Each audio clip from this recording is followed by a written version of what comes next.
A service of KIBMradio.com, the Internet's home for an all old-time radio.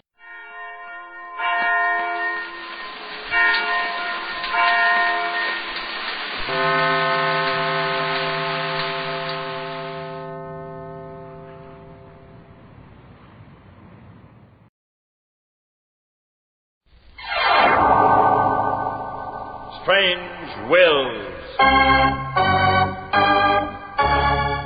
Starring the distinguished Hollywood actor Warren Williams, and featuring Carlton Young and Howard Culver with an all-star Hollywood cast. Original music by Del Castillo. Dead men's wills are often strange. We cannot attempt to understand them or try to find the answers. We can but tell the story.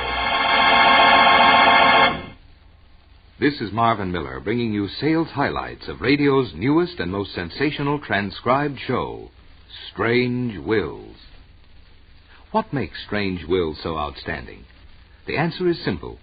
These are strange stories of strange wills made under strange circumstances. They are unusual, different, exciting. Strange Wills is a show that cannot be typed. Suspense, romance, psychological drama, comedy, love, intrigue. Yes, every human emotion, every strange, unusual story behind man's last written declaration is brought forth and dramatized by Hollywood's greatest radio cast. Starring the distinguished Hollywood actor Warren Williams, Strange Wills has in supporting roles a host of names that have made radio history. Names such as Will Wright, John Brown, Carlton Young, Peggy Webber, Lurene Tuttle, Charlie Lung, Perry Ward, and Howard Culver. Strange Wills is written by Ken Crippin, lawyer and writer, who spent over 10 years searching through probate files in courts all over the world for material that would guarantee the finest program ever to be heard on the air. Imagine a program that took 10 years to build. Direction is under the very capable and brilliant producer, Robert Webster Light. All of this means only one thing. Strange Wills is radio fare that is different, exciting, and unusual in story content. There is nothing like it on the air. But now let me substantiate these claims. Let's take romance. In the Strange Wills story, The Prince of Broadway, Harry McNeil, actor's agent, falls desperately in love with his young and beautiful protégée, Judy Morrison. But in the code of the theater, career comes before love. Knowing that he can never put Judy in big time where she belongs, he wills her to his competitor and then joins the RAF. But Judy wouldn't stay put. She searched the battlefields of the world for Harry. And then finally one day in a little hospital just outside Munich, well, let's listen to the scene.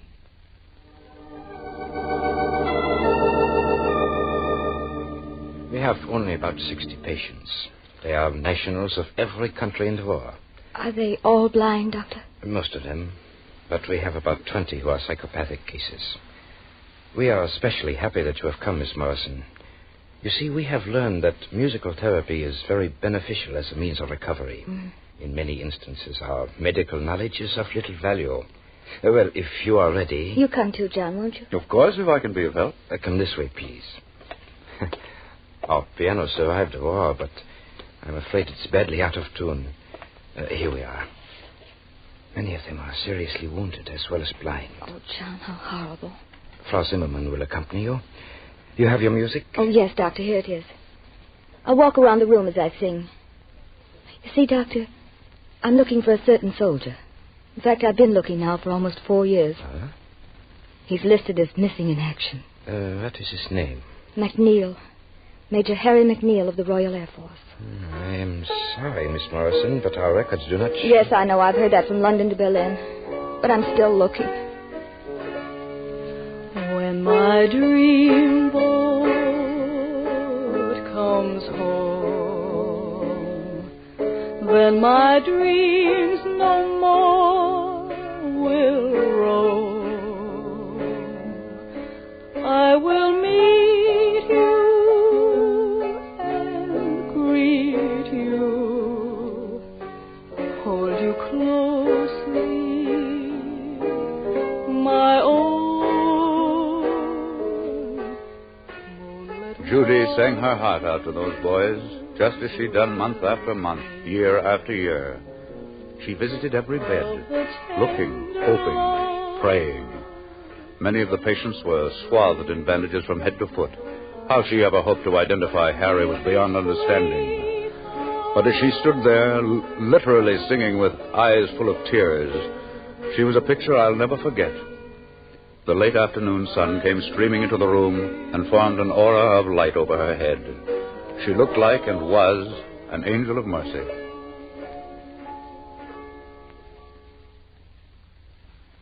Like it? Well, who doesn't like love and romance? Now, let's switch over to psychological drama. It's the strange will story of Mad Concerto, the story of a girl who inherited $10 million from a wealthy admirer, if, a big if, too, if she would live alone the rest of her life and never marry. Warren William, as John Francis O'Connell, probate lawyer, visits the home of his client for the first time. It is then that he sees Nadia Winter. Let's go into the house with him.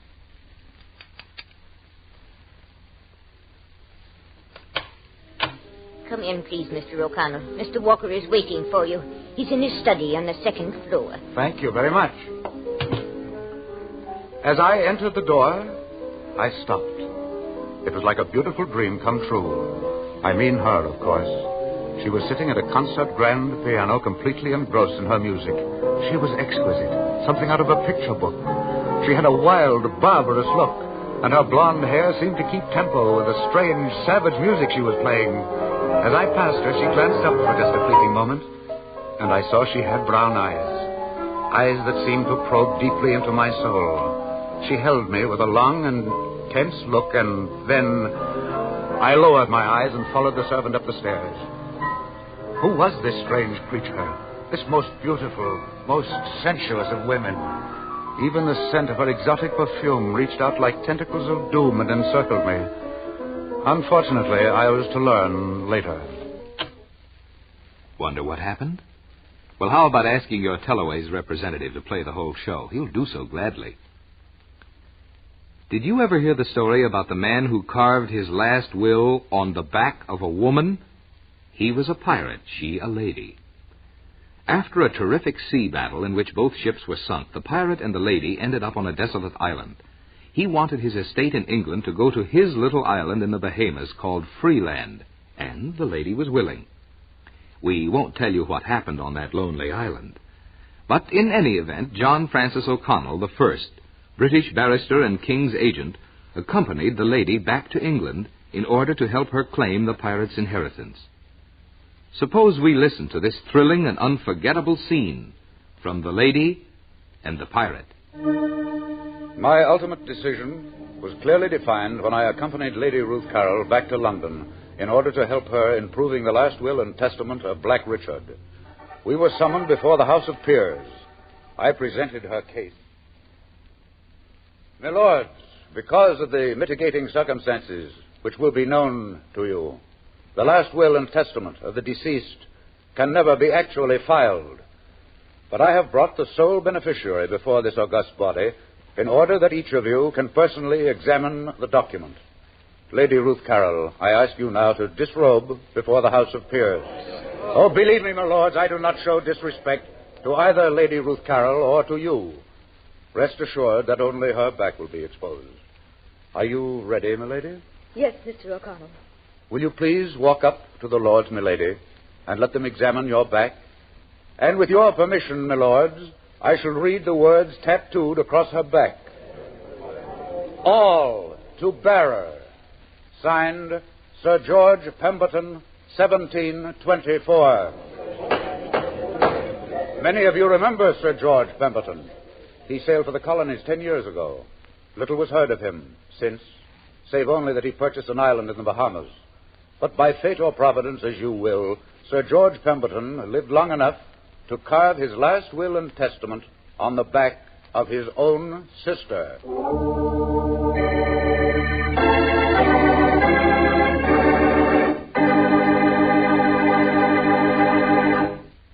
Strange wills made by strange people. Yes, what entertainment, what a show. All the world loves a lover, and that's exactly why you will find the Strange Will story 7 Flights to Glory one of the most beautiful, most poignant ever to be told on the air. Lucy Witherspoon, old, dominant, and willful, gave her son and only heir at law the choice of inheriting the industrial empire she had created or the sum of $5,000 and a ticket to Paris. Bob, her son, wanted to be an artist more than anything in life, more even than the millions of dollars his mother offered. And so he took the ticket to Paris. And in so choosing, he lost the love of his fiancée. Well, what happened? Leave it to John Francis O'Connell. He played a fast game to mend two broken hearts. Here is the final heartwarming scene in 7 Flights to Glory.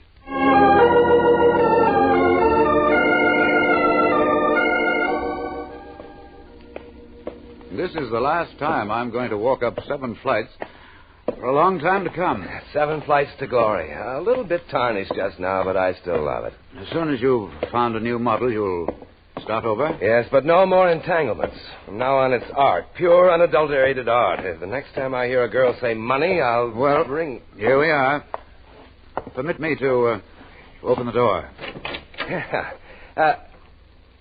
John, where did you find that model? What a figure. Golden hair, wonderful proportions. Hey, you, turn around. I want to see the face that comes with that perfect back. Catherine. Kay. Oh, Kay. Bob. Oh, Bob, darling. What on earth are you doing here? How in the... I moved to Paris, Bob. I took a job as a model. Mr. O'Connell offered it to me. You want a model? I can't... It's true, Bob, it's true. I want to be your model. And I'm going to live right here in the Latin Quarter, if you'll let me. Oh, I was so wrong. So wrong. Don't cry, darling. I was wrong, too. But come on, take off that robe and put on your dress, and we'll find a place for you to live. I found one already. Do you have a place to live? I don't believe it. Where is it? It's here, Bob. Right here in the studio. Here with all this paint and smells and canvases lying around? Uh-huh. See, I thought we could both live here very nicely. Both live here? Both of us? Yes, darling, both of us. This morning I stopped off and got us a marriage license. I thought maybe we'd still have time.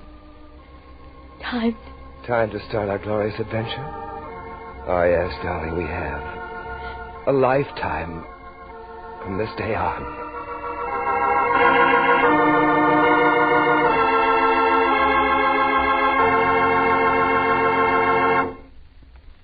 Do you like horror?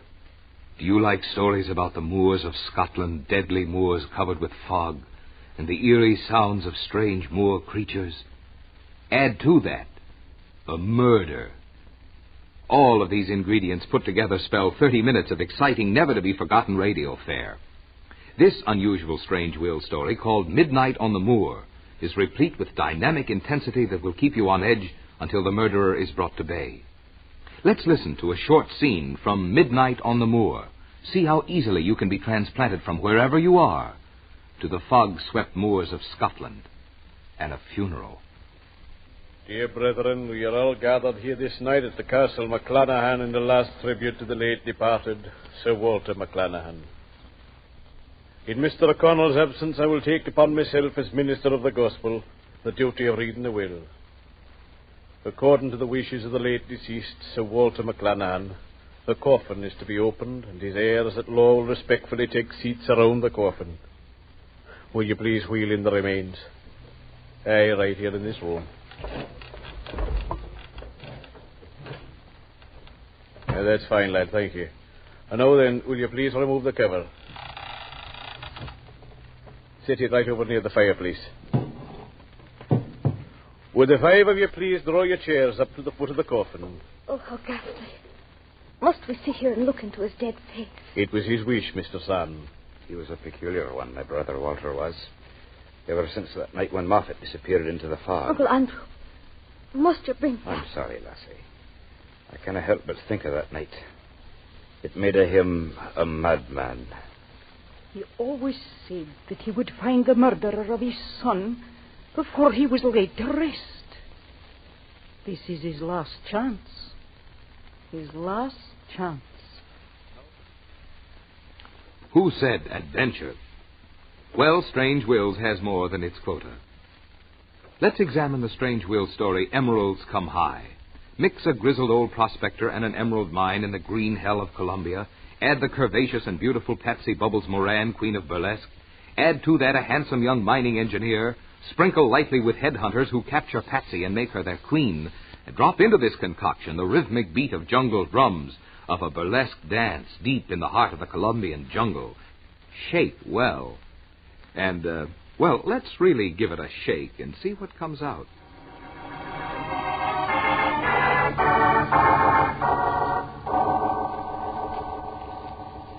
Patsy Moran had disappeared as completely as though the jungle had swallowed her up. We searched everywhere, but not a single clue could we find. Steve, Peter, and I were forced to the conclusion that she'd been captured by the headhunters. As soon as the storm abated, we decided to increase the perimeter of our search. By twos, we spread out in an ever-widening circle. A little later...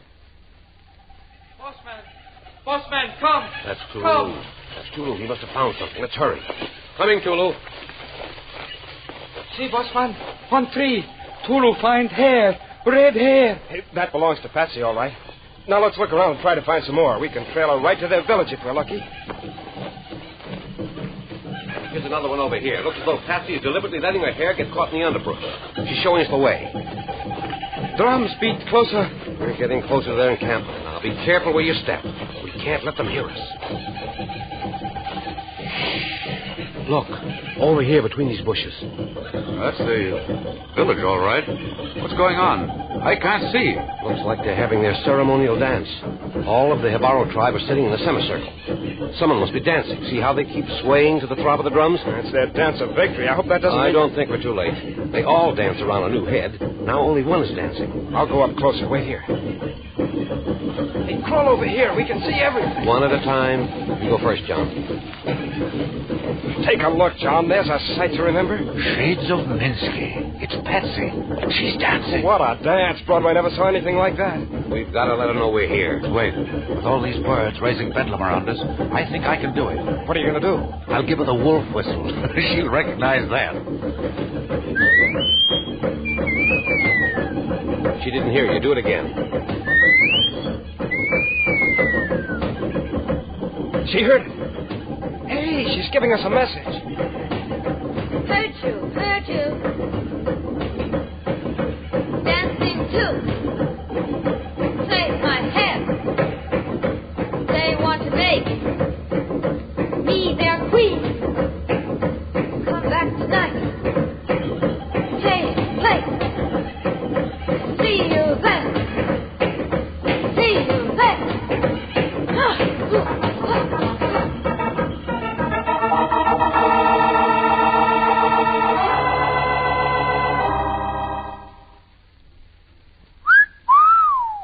Say, I want to hear the rest of that one, too. Strange Wills. All right, let's admit it. Have you heard anything on the air as versatile, as strikingly different? But listen, we're coming up with thrills and chills. In this next Strange Will chapter, entitled Margin for Love, Tim Ryan is scheduled to die in the electric chair for a murder of which he is innocent. John Francis O'Connell, admirably played by Warren William, learns of his innocence just 30 minutes before the switch is to be thrown at the state prison. He is attempting to reach the governor to tell him of the news. It is 30 minutes to midnight, and a storm is raging over the state. Let's listen to this most thrilling scene from Margin for Love.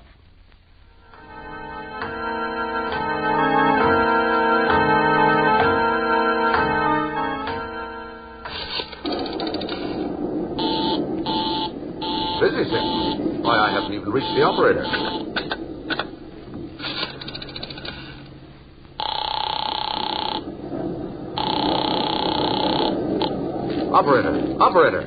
Operator! Number, please. Operator, listen to me. This is John Francis O'Connell, attorney at law. Put in a long-distance call to the governor's residence for me. A man is scheduled to die in 17 minutes. One moment, please. I'll connect you with long distance. Oh, all right. Long distance. Long distance. This is John O'Connell, attorney at law. I want to place a call, an emergency call to the governor's residence. A man's life... I'm sorry, sir, but there'll be a slight delay. All of the circuits are busy. Oh, hang the circuits. I tell you, a man's life is in danger. A man is to die at midnight.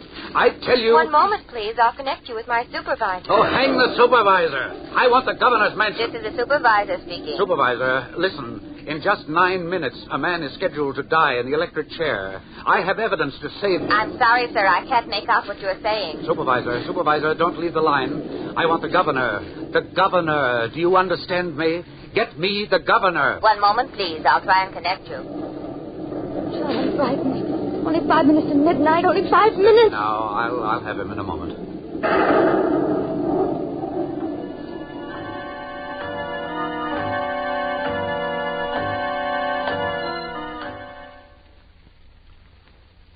Well, for those who want to know what happened, contact your Teloways representative or write direct to Teloways Radio Productions of Hollywood. It's a smash ending unsurpassed in modern radio drama and loaded from start to finish with suspense. Did I hear a quiet, well-modulated voice say, "Give me music"? Well, good. I wholeheartedly agree. Let's take out the Strange Will show called Emily. We will hear the music of the masters. Emily is the story of a violin made by that great craftsman Antonio Stradivari way back in 1732. Emily is the life story of that violin, the only violin that the great master named after a girl, the girl he deeply loved and never married because she became a nun. What happened to Emily down through the centuries is a classic of modern storytelling. How she grew in tone and stature, how she laughed with the gypsies and cried under a dictator, makes one of the most beautiful stories of all times. Let's listen for a few minutes to a scene of this great radio show. Emily has been stolen by the gypsies.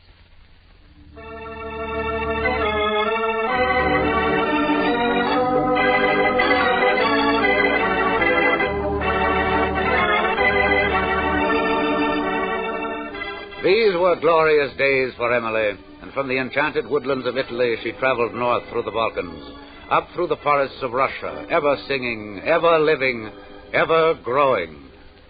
At night under the moon, the gypsies would gather round their campfires and sing their ancient songs of Romany.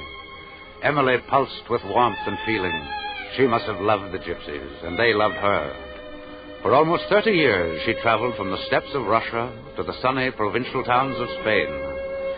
One day, the little gypsy band entered Vienna.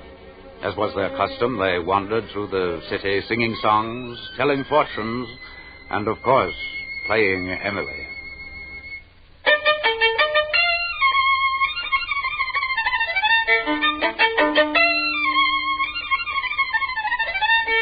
As they played their wild gypsy music, a man opened his window in the Oden house and looked down into the street.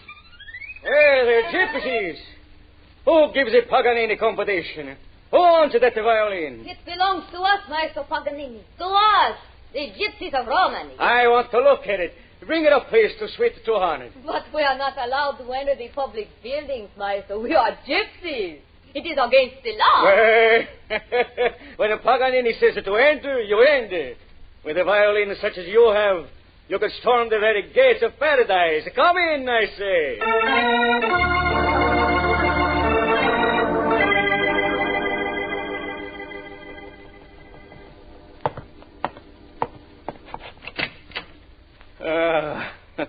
Come in, gypsy girl. Come in.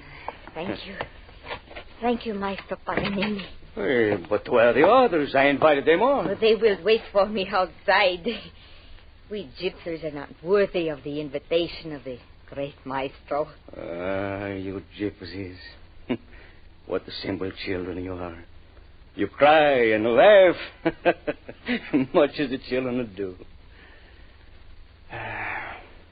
But I envy you.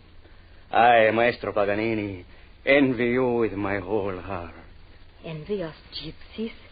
Oh, Maestro's making fun. No, I speak what is in my heart.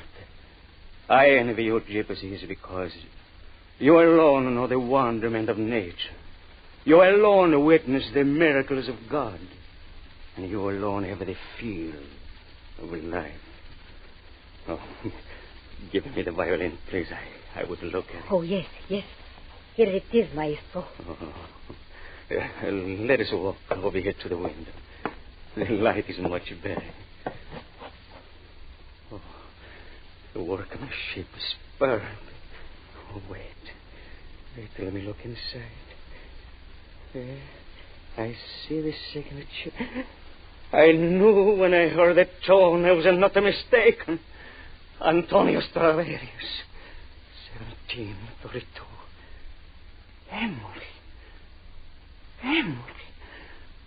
Emily.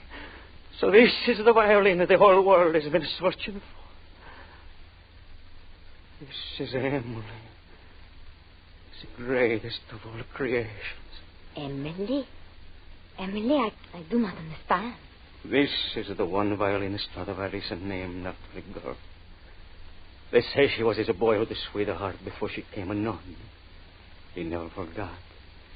And he named his violin after her. And to think it belongs to us, the gypsies. But Maestro Paganini, Emily has been happy with us. She sings just as we do and cries, and she dances our gypsy dances, just as though she was born one of us. May I play it?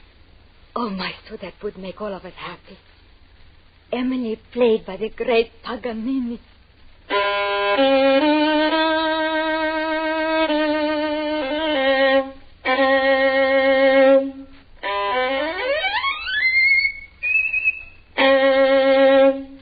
It is divine. I cannot live without. I offer 1,000 lire. 1,000 lire? Oh, no, Maestro. 2,003. No, Maestro Paganini. Oh, no. Oh, how much then? Name of the price. How much to make Emily mine? I must have. You shall not leave this room until we strike a bar. Gypsies are strange people, Maestro. My father instructed me to tell you that if you love the violin, then it is to be yours. For what price, Gypsy girl? The price is this: that you shall play one of our beloved songs of Rome and me for us now. Look out at the window. You see, they stand on the street below, waiting for you to play. Yes, there they stand, all of them, looking up here. You see now, Gypsy girl, what I meant when I said you gypsies were God's most beloved children. If I cry a little, pay no attention. I'm a silly, sentimental fool. You gypsies below, you shall have your song of Romany, and more. You shall have the eternal love of the great Paganini. I vow you this before the blessed Mother. Viva Maestro Paganini! Viva Maestro Paganini!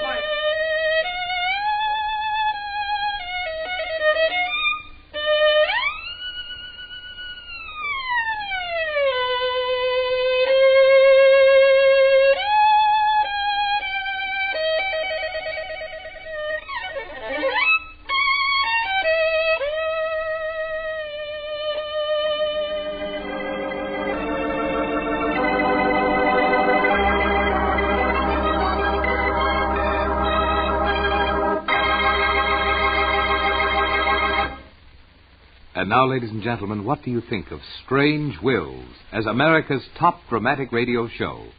There isn't any type of client in cities large or small who wouldn't benefit from buying this exceptionally beautiful show. And as for listening audience, I promise you, once a listener, always a listener. For further information about Strange Wills, write or wire direct to Telaway's Radio Productions Incorporated, 8949 Sunset Boulevard, Hollywood 46, California. Or telephone Crestview 67238. Strange Wills may still be available for your market. I can only add that to assure yourself of Strange Wills, wire or write today.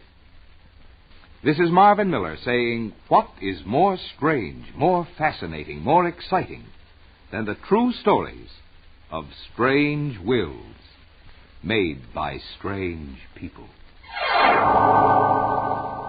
Strange Wills. starring the distinguished Hollywood actor Warren Williams, and featuring Carlton Young and Howard Culver with an all-star Hollywood cast. Original music by Del Castillo. Dead men's wills are often strange. We cannot attempt to understand them or try to find the answers. We can but tell the story. This is a Teleways feature produced in Hollywood.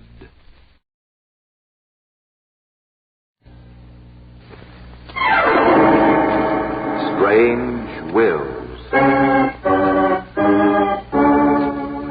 Stories of strange wills made by strange people, starring the distinguished Hollywood actor Warren Williams, and featuring Lurene Tuttle and Howard Culver, with the original music of Del Castillo. I devise and bequeath to my heirs the 7 deadly sins: pride, envy, hate, jealousy, anger, despair, and greed.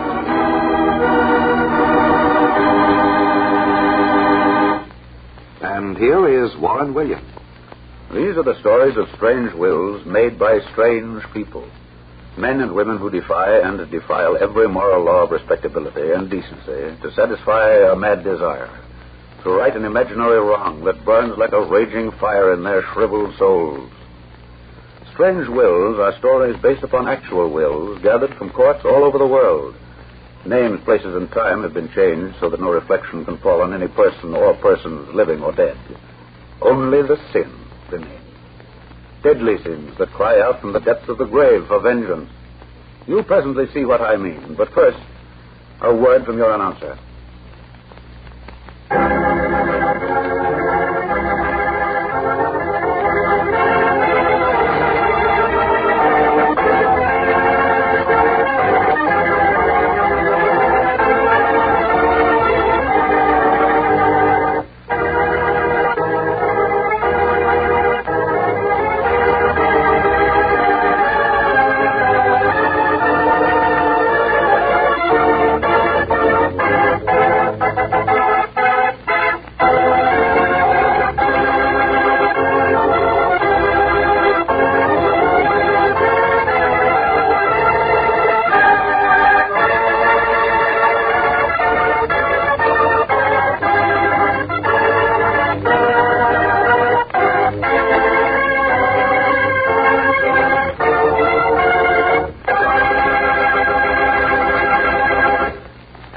Back to Warren Williams as John Francis O'Connell in The Mad Concerto.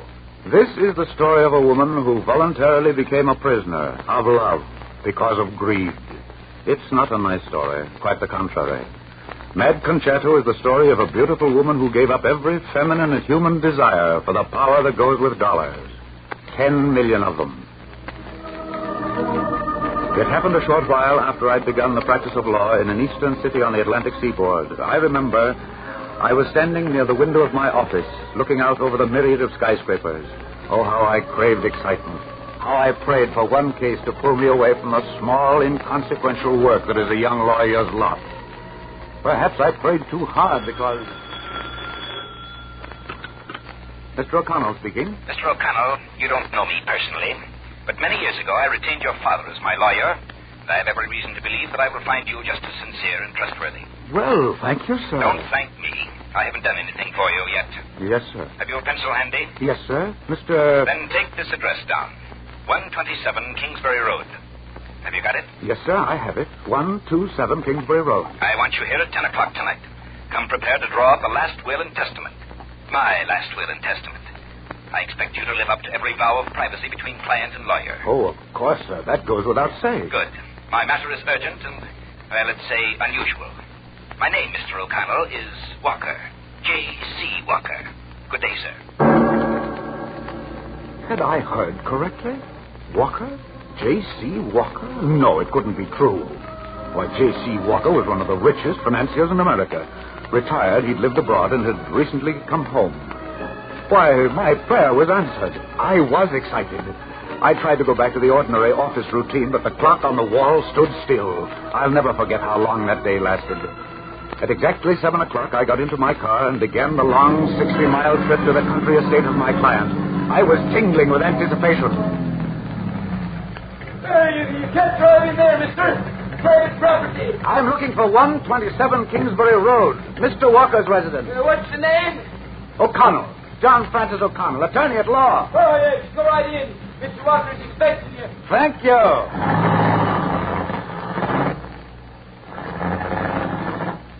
I drove up the long driveway and stopped at the Walker Mansion entrance.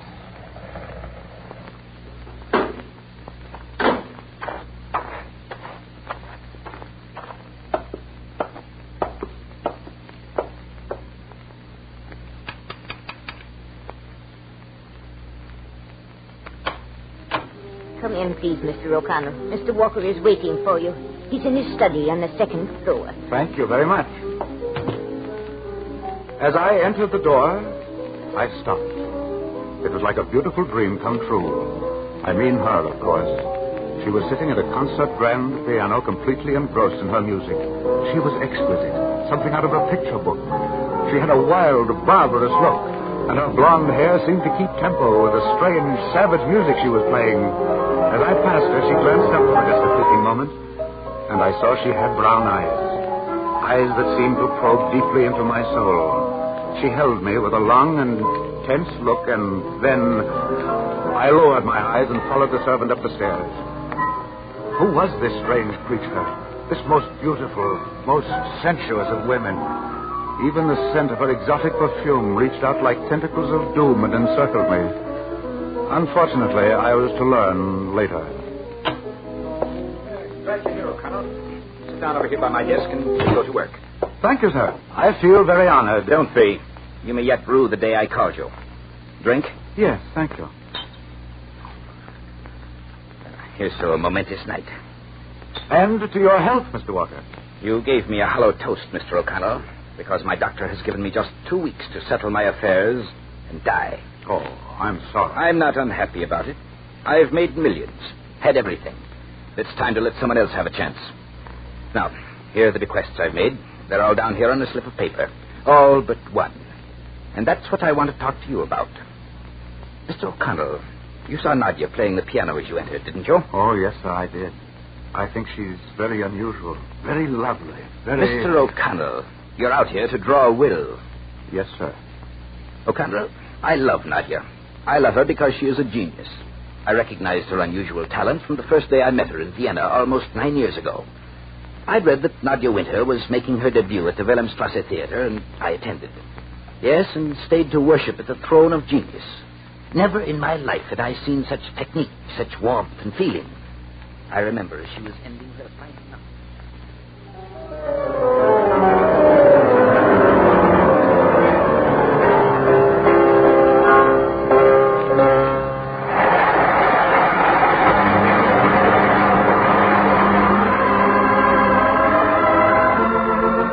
I left the theater before she had taken her final bow, and took the liberty of going backstage to make her acquaintance. Yes? My card, Miss Winter. I hope you'll pardon this intrusion, but as a sincere lover of music, I could not refrain from... I'm very thankful for your interest, Mr. Walker. Won't you sit down, please? Yes, thank you. I won't detain you for more than a moment. Perhaps you'll be made happy with what I have to tell you. What? It's simply this. I'm old, retired, rich, and frank. And you might add interesting, too, Mr. Walker. Be that as it may. I want to tell you that your work tonight has impressed me tremendously. So much so that I want to help finance the completion of your musical studies here in Europe. And later I will arrange a series of concerts for you throughout the United States. Oh, Mr. Walker. Quite frankly, Miss Winter, I consider you a potential genius, and your talent belongs to all of us. Well, thank you very much, Mr. Walker. I am just a bit confused. All this is so unexpected. Of course, I realize only too well that a professional career in music is long, tedious, and quite expensive as well. There need not be the slightest objection to my offer, Miss Winter. You may rest assured that your private life will remain your own. I will consider your offer in the same frankness in which you have given it, Mr. Walker. Please let me think it over for a day or two. I'm staying at the Terra House. Call me later in the week, and you've been very, very kind.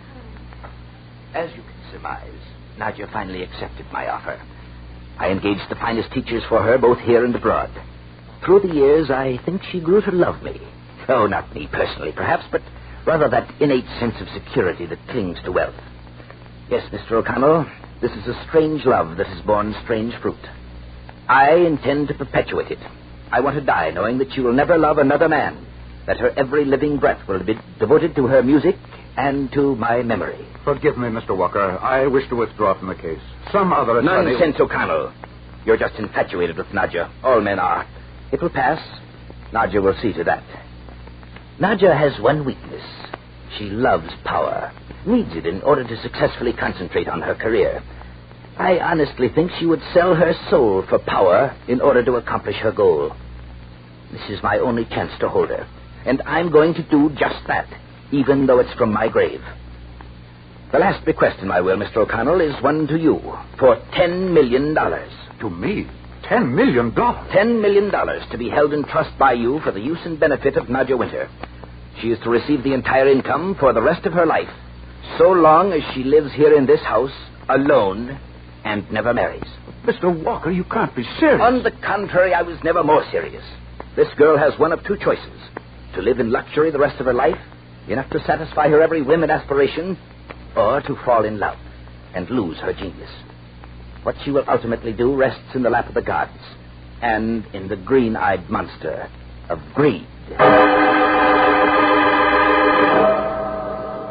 The will of James Carlson Walker was duly signed and executed 3 days later. And none too soon, for true to the doctor's prediction, J.C. Walker did not live beyond the following week. Nadia knew nothing of the trust, so I was instructed by the testator to advise her of the fact the day after the funeral. As I was admitted into the Walker residence, Nadia Winter was again at the piano, and her music more emotional, more savage than ever. She didn't hear me enter, and I stood quietly in the darkened shadows of the room. As the music swelled to a crescendo... Oh! I beg your pardon, Miss Winter. I am Mr. O'Connell, John Francis O'Connell, attorney at law. Mr. Walker asked me to come here and discuss certain business matters with you. Oh, please sit down, Mr. O'Connell. And pardon me for not hearing you enter. I was lost in, shall we say, a musical thought. Thank you, Miss Winter. Please don't be so formal, Mr. O'Connell. Call me Nadia. It would make me happy to. Mr. Walker told me just before he died that you would come to see me. Nadia, Mr. Walker has been exceedingly generous with you in a queer sort of way. I don't understand. He was always most kind and considerate. I don't know if his bequest to you was either kind or considerate, but he was determined that it should be final and absolute. He was always unusual, Mr. O'Connell. That is what made me love him. I never knew what to expect next. Nadia, I am trustee over a fund of a considerable amount of money. $10 million, to be exact. You are to receive the entire income from this trust as long as you... Well... Oh, come, John, it can't be as bad as that. As long as you live in this house, alone, and never marry. As long as I live here in this house, alone, and never marry. Yes, Nadia. But if you prefer to leave or marry, the money is to go to certain charities. I don't know what to say. Or do. He has made me a prisoner. A prisoner of love. And $10 million to form the bars of my cage. But I want money. I want power more than anything the world or life can offer. And $10 million will get it for me. I'll stay, Mr. O'Connell. Yes, I'll stay. And I'll get everything I want from life. Everything. You wait and see.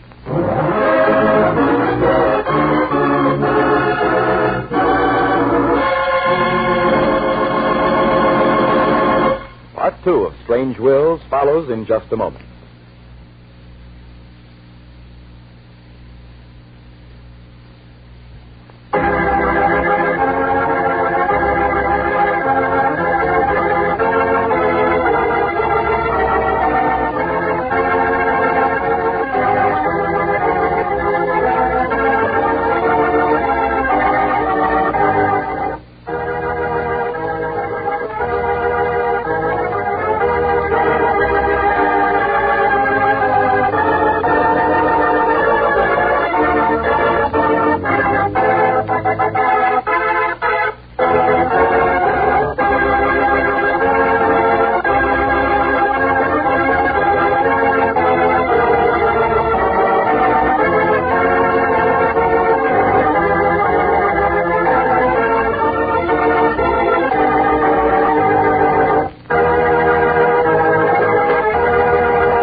And now back to Mad Concerto and Warren Williams.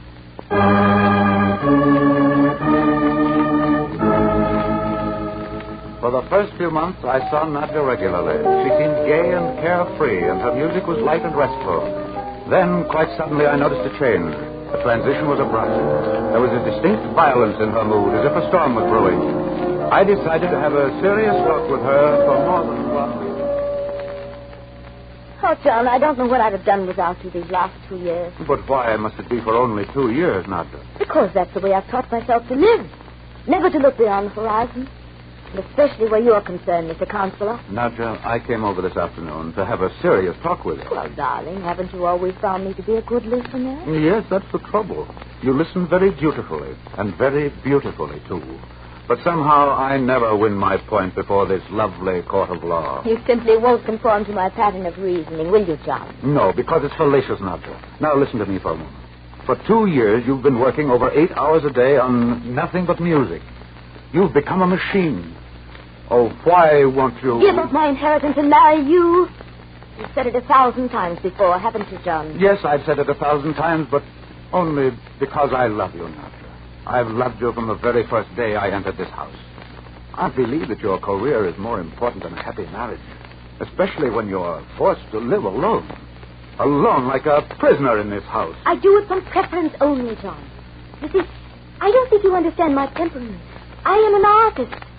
My whole life has been devoted to one principle, to forswear the world for music. Don't think I'm the first to do this. Oh, all the famous composers have sacrificed in one way or another their devotion to create. I am no different. I eat, sleep, and love, to be sure. But never for a moment do I forget why I am here. My music will one day be my monument.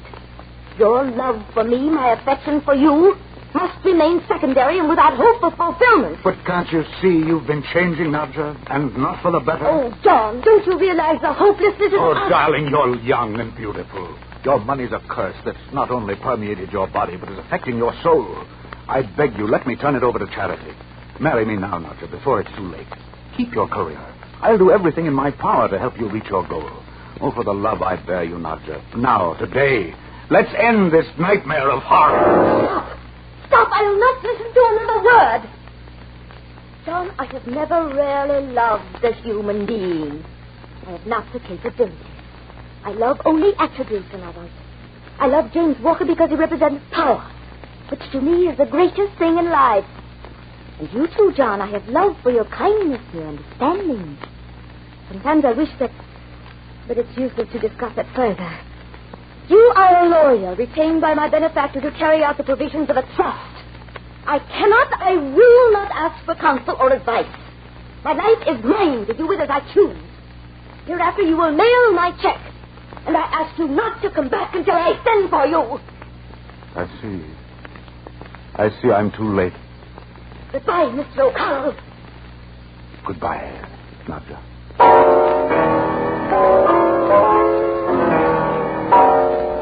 The savage way she turned to the piano horrified me. I left with a heavy heart. Yes, Nadja was losing her battle. Her power had been purchased at the price of freedom and sanity. I rode back to town, deeply depressed.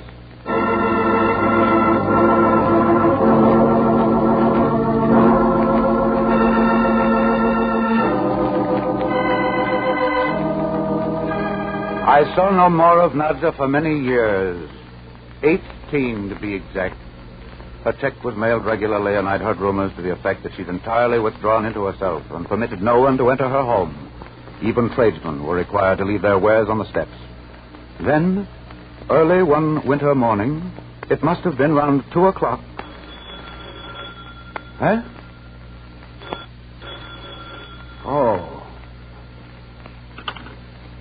Hello? Mr. O'Connell. Mr. O'Connell. This is Nadja Winter. Do you remember me? Oh, Nadja. You haven't once been out of my thoughts these many years. Come out right away, Mr. O'Connell. I have something of the utmost importance to discuss with you, and I want you to come alone. And please hurry. Please hurry, Mr. O'Connell. I'll be out there as fast as my car can get me there.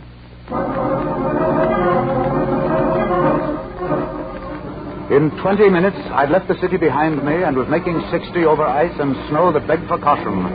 In memory, I was reliving the years. The last time I'd seen Nadja, she was young and breathtaking. Greed had been her bedfellow, and power her counselor. I wanted to see Nadja again more than anything on earth.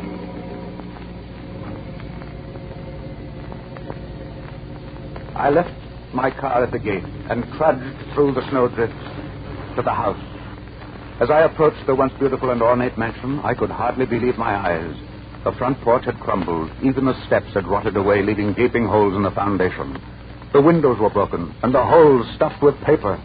I climbed up and pushed against the door. It responded grudgingly to my touch. Nadja was at the piano, just where she'd been the last time I'd seen her. An old frayed dressing gown partially covered her gaunt, thin body. Her blonde hair, now streaked with silver, ran riot over her shoulders, looking like 1,000 coiled serpents. Suddenly, she turned and looked up at me, and then I saw her eyes. Their soft brown luminousness had turned to stark, cold madness. She held me in her stare much like a cobra holds its prey. The blood left my face. I was terrified by what I saw. Sit down, Mr. O'Connell. Things have changed a bit since you were here last. Nadja, I'll call a doctor. You need help. Medical and spiritual help. No, Mr. O'Connell, I don't need help. I sent for you for a very special reason.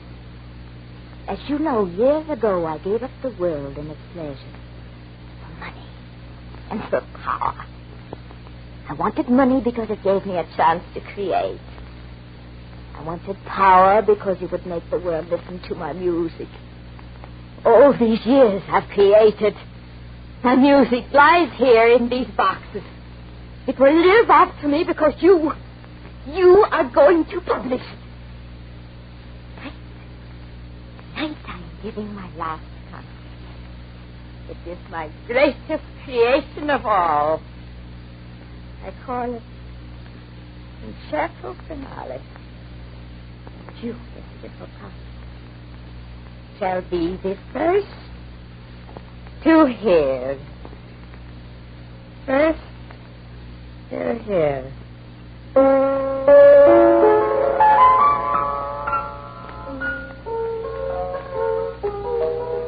The music started out softly, tenderly. It sounded like the sparkling water of a murmuring brook as it danced lightly along on its way through forest and glen. I imagined it to be the early childhood life of Nadja, when youth was gay and filled with the laughter of crowded childhood.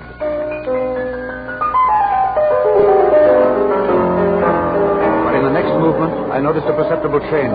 There were flashes of uncontrolled emotion breaking through to disrupt the calm tranquility of the theme. The tempo increased.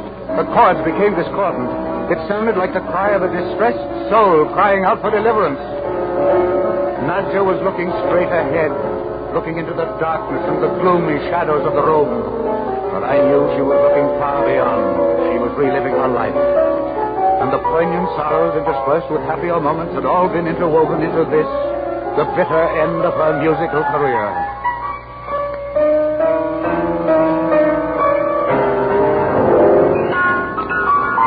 Now she'd entered into the final tragedy of her life.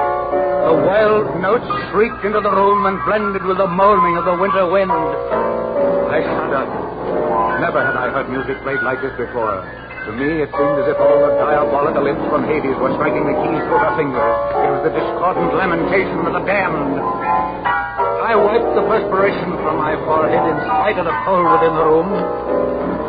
I must help Nadja and save her music at any cost. Quickly, I formulated a plan. While Nadja was lost in her mad reverie, I'd slip out and phone for medical assistance. I hoped she'd keep playing until I could return. I arose quietly and slipped out of the door and ran down the long, snow-covered path to my car. I could still hear Nadja's music as it swept along in its mad theme of abject misery and despair. Just as I was about to enter my car, I heard a dull rumble come from the direction of the house. I looked up. Great soaring fingers of flame were shooting heavenward. The house was on fire. Even as I hurried back, I knew I was too late.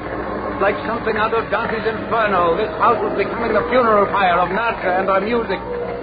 To the crackling of the flames, I still heard the piano. Nadia was ending her mad concerto. Then, quite suddenly, the whole house collapsed like a tortured bull.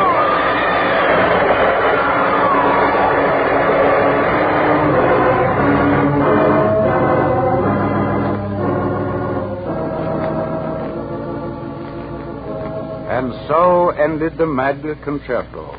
A girl genius, the lust for power, and the green-eyed monster of greed. But the sin did not die with Nadia Winter. It lives on in the hearts of men and women, secret and unconquered.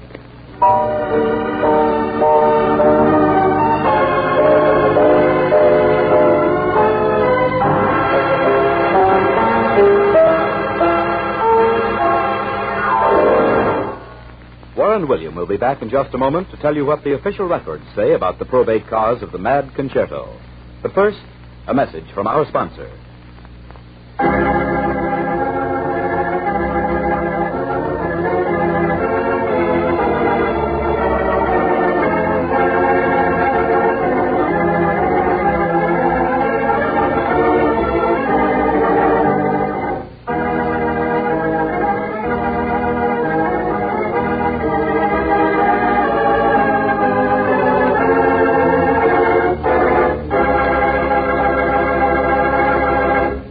Here again is Warren William. And the fire? The records simply say fire of unknown origin. Was it accidental? Could it have been a human sacrifice at the pagan altar of greed? Who knows? For greed is the cause of endless suffering. What would have happened to Nadia Winter, I wonder, if she'd been able to live a normal, carefree life and still retain her genius? Perhaps the two are incompatible. I don't know. Do you? Next week, I'm going to tell you the story behind one of the strangest wills ever written. We're all familiar with the splendid results of modern psychiatry.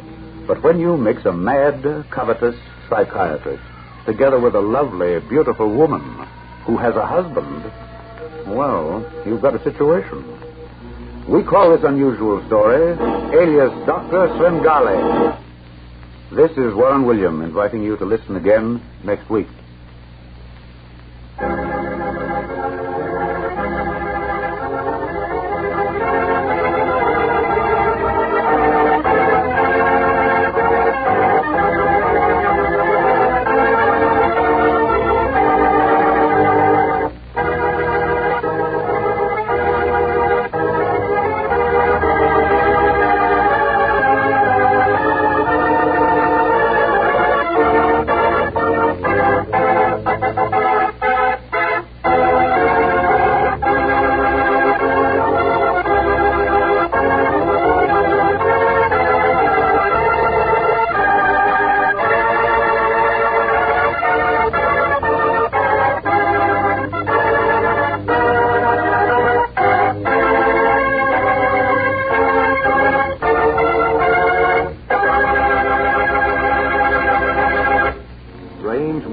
Is written by Ken Crittine and directed by Albert Ulrich. This is a Teleways feature produced in Hollywood.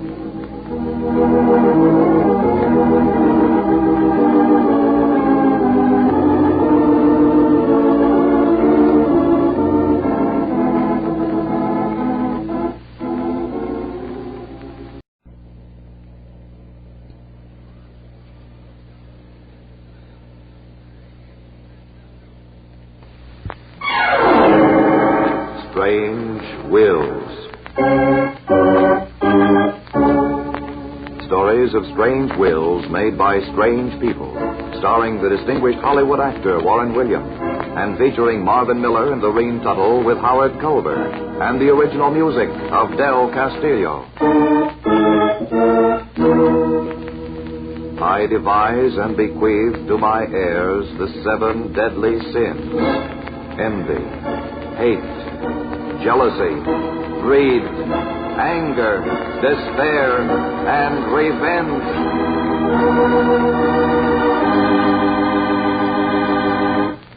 And here is Warren William. These are the stories of actual wills, made under strange circumstances, often by strange people, who, frustrated in life, seek this means of self-expression, to reach back from the grave to satisfy their secret passions or to seek the victory of a bitter revenge. Names, places, and time have been changed so that no reflection can fall on any person, living or dead. Only the last will and testament remains like a living monument to the eternal ego of man. You'll presently see what I mean, but first, I'd like you to hear a message from your announcer.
Now back to Warren Williams as John Francis O'Connell in Alias Dr. Svengali.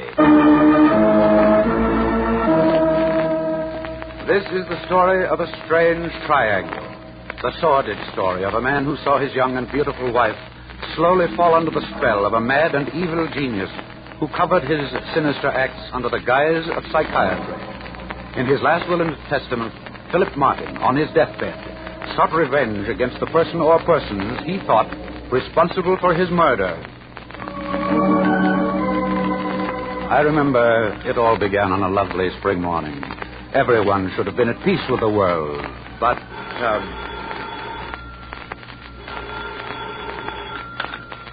Mr. O'Connell speaking. Mr. O'Connell, this is Mrs. Marilyn Martin, the wife of Philip Martin. Oh, yes, Mrs. Martin. How are you? Oh, Mr. O'Connell, something dreadful has happened. Philip has had a horrible accident. Oh, I'm sorry. He's here at the Good Samaritan Hospital. He keeps asking for you. Can you come over, Mr. O'Connell? Of course. I leave at once. Oh, thank you. I'll be waiting in the lobby for you. But hurry, Mr. O'Connell. Please hurry. I'll be there as soon as possible, Mrs. Martin.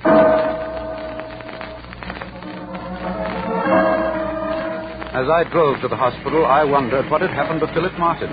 I'd seen him on several occasions at different affairs. His reputation had always been excellent, and he had amassed a considerable fortune in the importing business. I remembered, too, that he had married within the last few years, and rumor had it that it was an ideal match. Well, I would soon know. Hello, Mrs. Martin. Tell me, what happened? Philip is dying. Early this morning while I was sleeping, I had a dreadful premonition that he was in mortal danger. I ran to his room just in time. Oh, Mr. O'Connell, it was horrible. What did you see, Marilyn? Just as I got to the door, I saw him fall off the balcony. Fall 5 floors to certain death. There, Marilyn. It must have been a horrible shock. I love him so much, Mr. O'Connell. So much. Why did he do it? There was no reason. I'll go up and see him immediately, Marilyn. But tell me, is he conscious? Yes. And he keeps calling for you.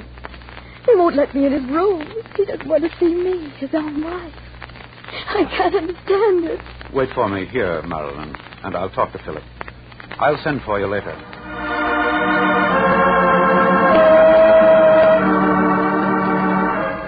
But at the deathbed of Philip Martin, I heard a most unusual and amazing story. I tell you, John, I did not jump off the balcony purposely. It was her voice that made me do it. She wanted to get rid of me. No, take it easy, Philip. What do you mean? They wanted to get rid of me. I know it. I know it. Who are they, Philip? Marilyn, my wife, and that doctor she's been seeing, that psychiatrist. Please, Philip. Please, start from the beginning. Look, last night, when I was...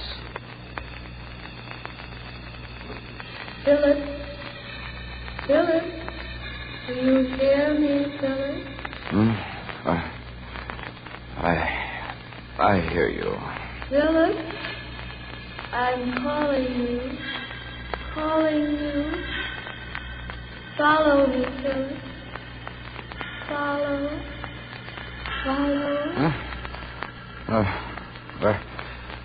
Where are you? Walk through the balcony, Philip. Through the balcony. Marilyn, is it you? Open the door, Philip. Open the door. Marilyn? Where are you? Walk out, Philip. Walk out here. I'm waiting for you, Philip. Waiting.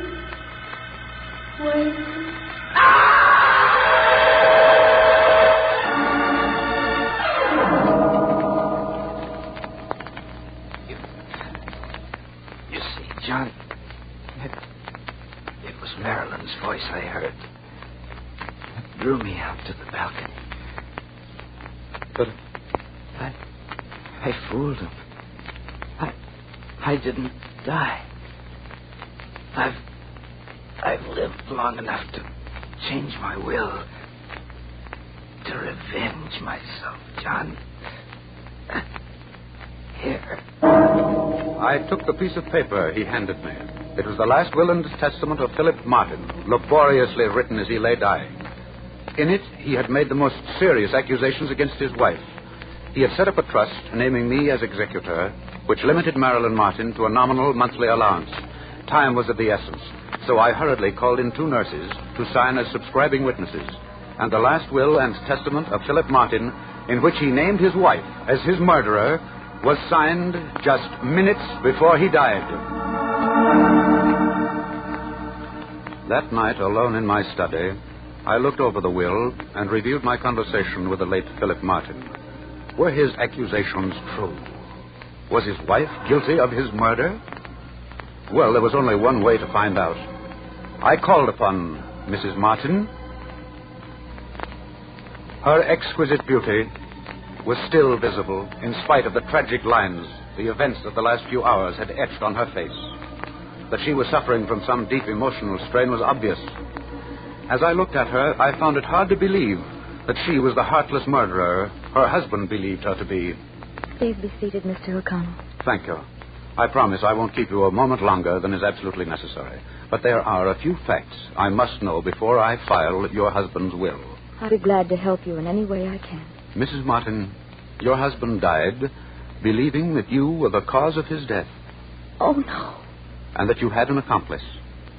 Unless you can be cleared of these accusations, which Philip Martin made against you on his deathbed, you may be accused of his murder.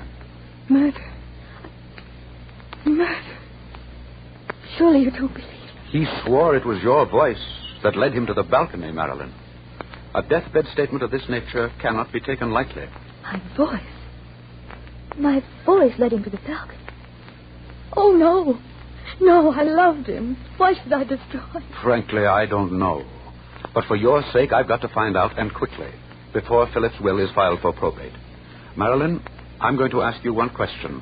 I want it answered honestly and truthfully. Are you in love with a certain doctor, a psychiatrist you've been seeing lately? In love with Dr. Cosmo?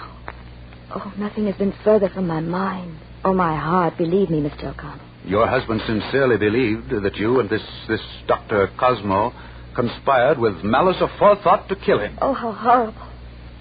Nothing is further from the truth. He did attempt to. But let me tell you the whole story. Perhaps then you'll understand. About 3 months ago, I saw him for the first time. I was nervous, troubled at the time. Someone told me his methods were unusual, but effective. So, on the spur of the moment, I went to his office.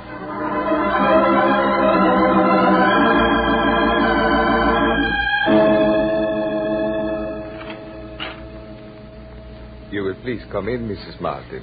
Oh. This room. It's so weird. Oh, no, not at all, Mrs. Martin. When you understand it. It is my laboratory. It's so unusual. It's so... You will find, Mrs. Martin, that in this room one sheds inhibitions, fears, and complexes. But why such strange things in the room? Everything has its purpose, Mrs. Martin. These purple drapes, an outlet for your hidden emotions. The marble bust of the Madonna and the golden votive lamp offer release to the religious complex inborn in every human heart. The marble couch, here one rests while the mind journeys to the realm of peace eternal. And the music? Well, you will learn that music, properly applied in conjunction with hypnosis, recreates a new life. Yes, it will open for you a beautiful new world that you will not forsake, my dear Mrs. Martin. A world that will bring peace to your troubled mind. Everything you say sounds logical, I guess. Perhaps necessary. And yet makes me shiver. Oh, please do not be frightened. There is no need for alarm, I assure you. You are about to become a living part of a great miracle. One that you will never forget as long as you live. And now, if you are ready. Of course.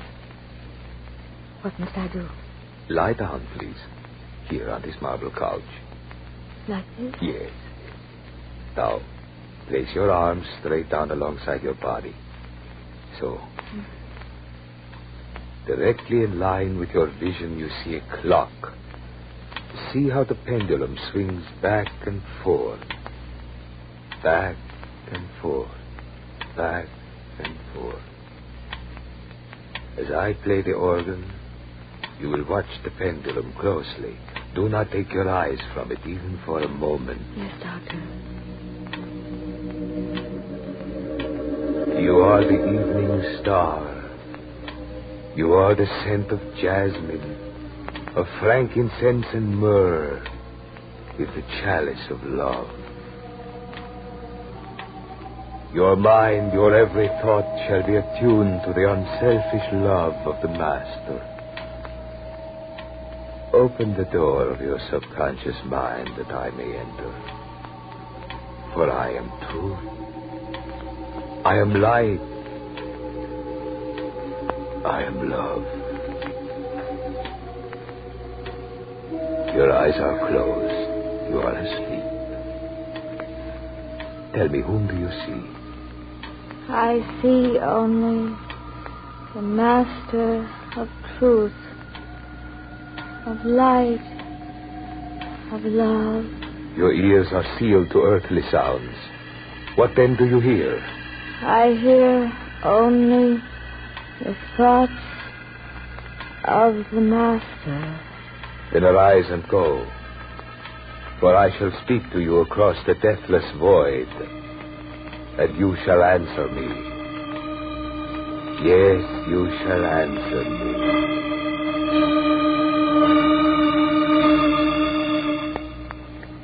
After that, I called on him once or twice a week. Then gradually I noticed that he was becoming more attentive, though I'd given him no cause, really. I knew he was in love with me, and I realized, too late, that our association must end. I saw him for the last time the day before Phil died. He had been playing for me.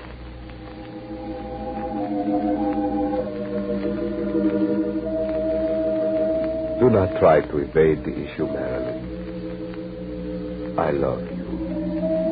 I have loved you from the moment you entered my office. You can't escape me, you know that. I can't come here again, Dr. Carlson. You know that I'm married, and I love my husband. Then I shall destroy him. I shall destroy anyone or anything that stands between us. You shall see.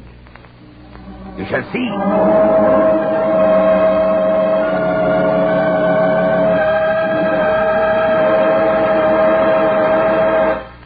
We will continue with Alias Dr. Svengali in just a moment. But first, a word from our sponsor.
And now back to Alias Dr. Svengali, starring Warren Williams.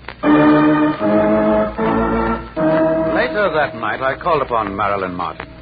She told me of the threat Dr. Cosmo had made against the life of her husband, of how he was able to communicate with her through her subconscious mind. Her confession left me with no alternative. Early the next afternoon, I called Dr. Cosmo. This is Dr. Cosmo speaking. Dr. Cosmo, this is John Francis O'Connell, attorney at law. As you may know, I represent the estate of the late Philip Martin. How does that concern me, Mr. O'Connell? I think you'll better understand, Doctor, when I speak to you personally. Shall we make it, say, at 8 tonight? I would prefer to make it at 10, Mr. O'Connell. Then I shall be at liberty for as long as you like. 10 o'clock, then, Doctor. I will be here. I wondered what the expected meeting with Dr. Gregory Cosmo would lead to. My evidence against this man was purely circumstantial.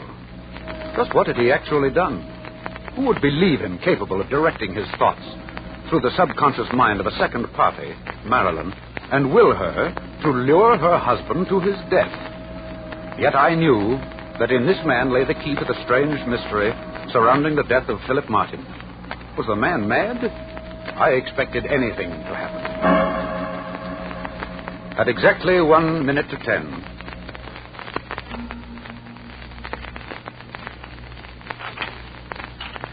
Come in, Mr. O'Connell. Thank you, Doctor. I'm taking the liberty of locking the door so we won't be disturbed. Come this way, please. We shall go directly into my private laboratory. You will perhaps find my laboratory a bit unusual, Mr. O'Connell. It is arranged for the development of advanced thought in modern psychiatry and hypnosis. Madonna, golden votive lamp, marble couch, yes. Everything is here just as she described it to me. You are referring to Mrs. Martin, I believe. Eh? Why, yes, Doctor. She's one of the most beautiful women who've ever come to my office for help, Mr. O'Connell. Won't you sit down here, please? Here, facing the organ. I shall play for you as we talk. I find music very soothing to the body as well as to the mind.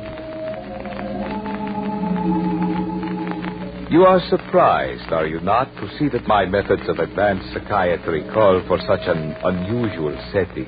Quite frankly, Dr. Cosmo, nothing you do surprises me. I acknowledge you to be the master craftsman you are of psychiatry. But when psychiatry leads to murder... Murder? Well, what do you mean? Dr. Cosmo, there's not the slightest doubt in my mind but that you are directly responsible for the death of Philip Martin. And if you like, I'll tell you exactly how you brought it about. Please do, Mr. O'Connell. You flatter my capabilities, but I shall find your story interesting nonetheless. There must always be a motive for murder, Doctor, and you had not one, but two. You were in love with Marilyn Martin. And secondly, you are greedy for the money you thought would be hers at her husband's death.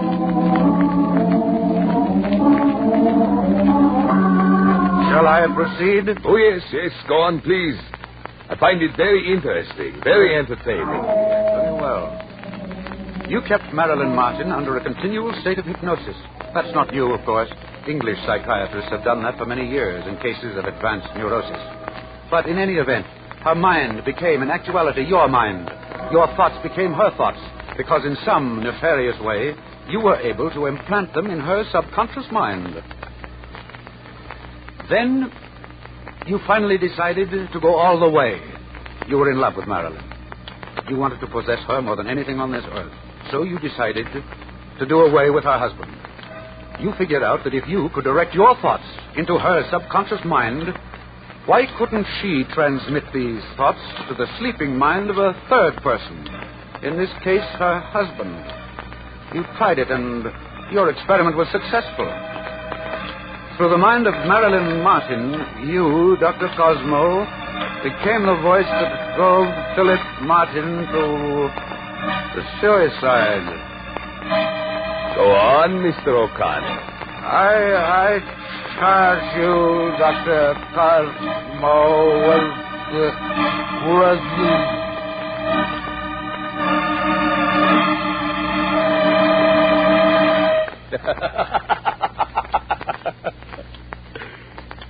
can't move, can you, Mr. O'Connell?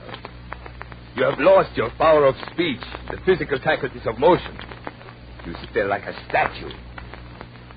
You are a statue, because I have willed it, yes.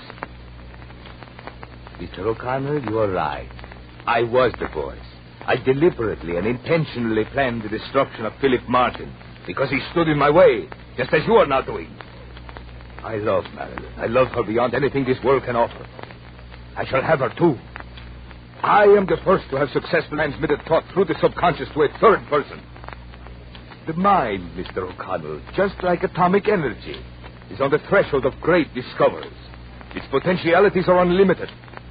If I can send one person to his death, why not many? Why not entire nations? The $1 million is nothing to the money and power I shall have. With my knowledge, Mr. O'Connell, I can rule destiny and the world. Now I shall give you a practical demonstration of my power. But you will not live to tell about it. My music, the pendulum before your eyes, which you are watching subconsciously, my power of concentration have hypnotized you. Now I am going to send a new thought to your subconscious mind, Mr. O'Connell. And you will act upon it. Walk through the desk. Walk through the desk. Open the drawer. Open the... Take out the gun. Take out the gun. Place the forehead. Place gun to forehead. Forehead.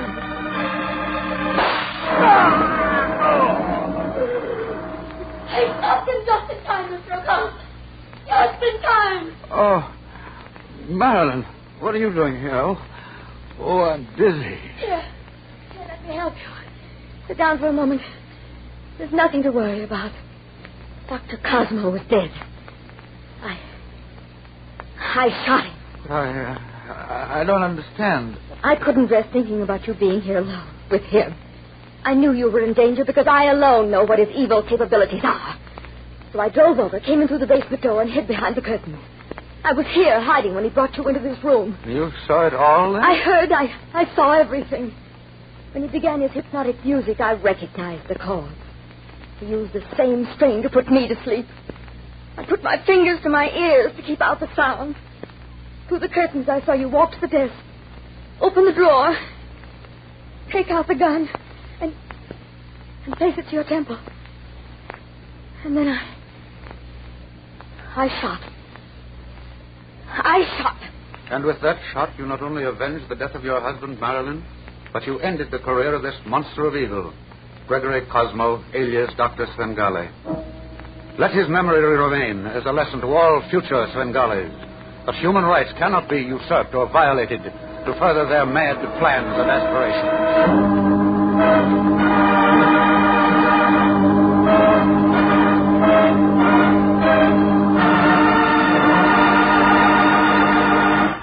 Warren William will be back in just a moment to tell you what the official records say about the probate cause of alias Dr. Svengali. But first, a word from our sponsor.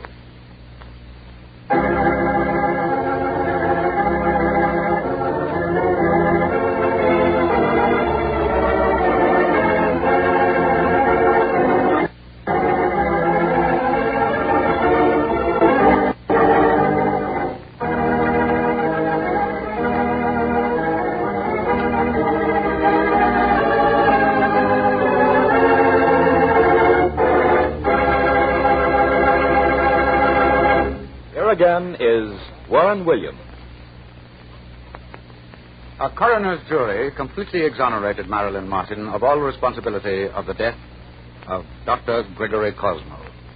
The last will and testament of Philip Martin was duly admitted to probate, and Mrs. Martin is receiving the full benefits of the trust estate set up for her under the terms of the will. Thinking back, as I often do, upon the strange life and career of Dr. Cosmo, the question frequently arises in my mind as to where genius ends and madness begins. For this man was a genius in an evil sort of way. He was one of the first to realize the potential greatness of the human mind. It's too bad, isn't it, that he couldn't have directed his research along lines that would have helped humanity instead of trying to destroy it. I wonder where the answer lies. I wonder.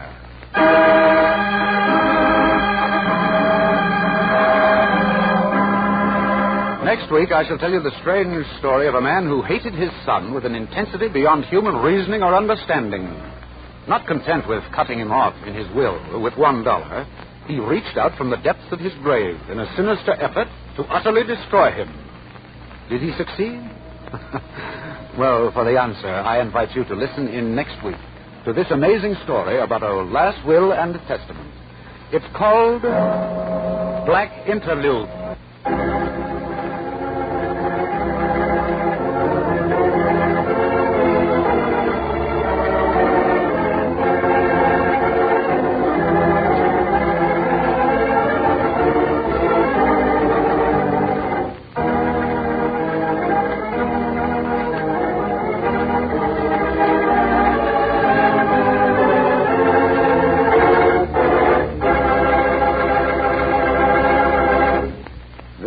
William, saying goodbye.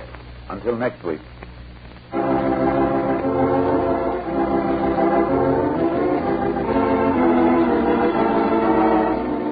Strange Wills is written by Ken Cretin and directed by Albert Ulrich. This is a Teloways feature produced in Hollywood.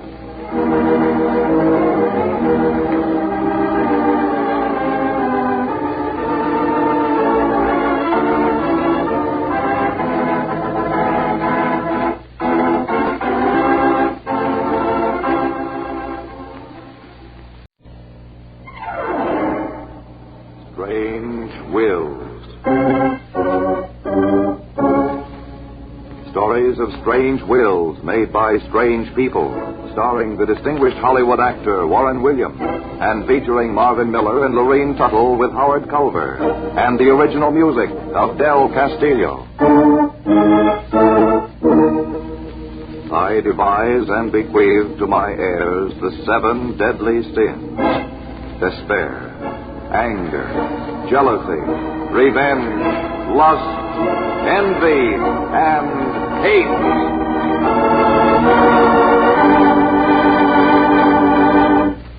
And here is Warren Williams. These are the stories of strange wills gathered from probate courts the world over.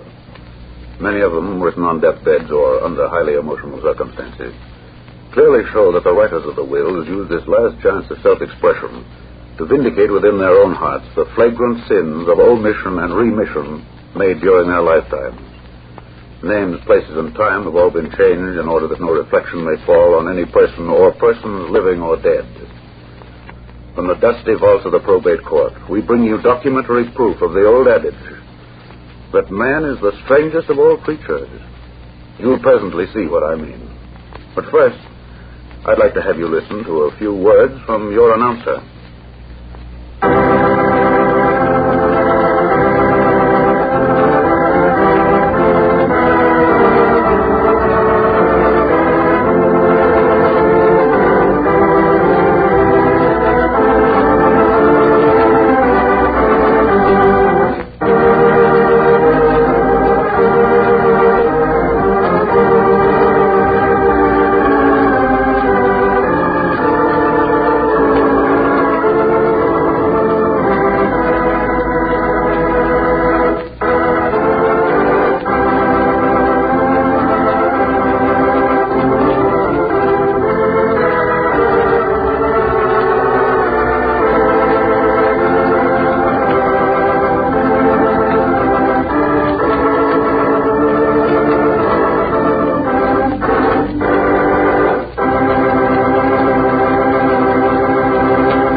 Back to Warren Williams as John Francis O'Connell in Black Interlude. Of all the sins that live within the human heart, none is so deadly, so lasting as hate. Unchecked, it bears the bitter fruit of mental and spiritual annihilation, nor does it always end with death. Its vibrations reach out of the grave like the tentacles of an octopus in a last effort to win the final victory of a bitter revenge. Why did Francis X. Blair hate his only son, Paul, with a hatred as intense and boundless as the elements? The reason is as old as Eve. Francis X. Blair, rich, handsome, and a widower, and his son, Paul, were both in love with the same girl. Francis X. Blair had been my client for nearly 10 years. He was dominant, relentless, and headstrong. The kind of a man who took what he wanted no matter what the hurt. Paul was like his dead mother, shy and sensitive. His talents ran to the literary. How he ever managed to take the lovely and beautiful Phyllis Lamar away from his father, I'll never know. But insiders told me that it was just a case of love at first sight. Everyone who knew about it was anxiously waiting to hear whom her final choice would be, father or son.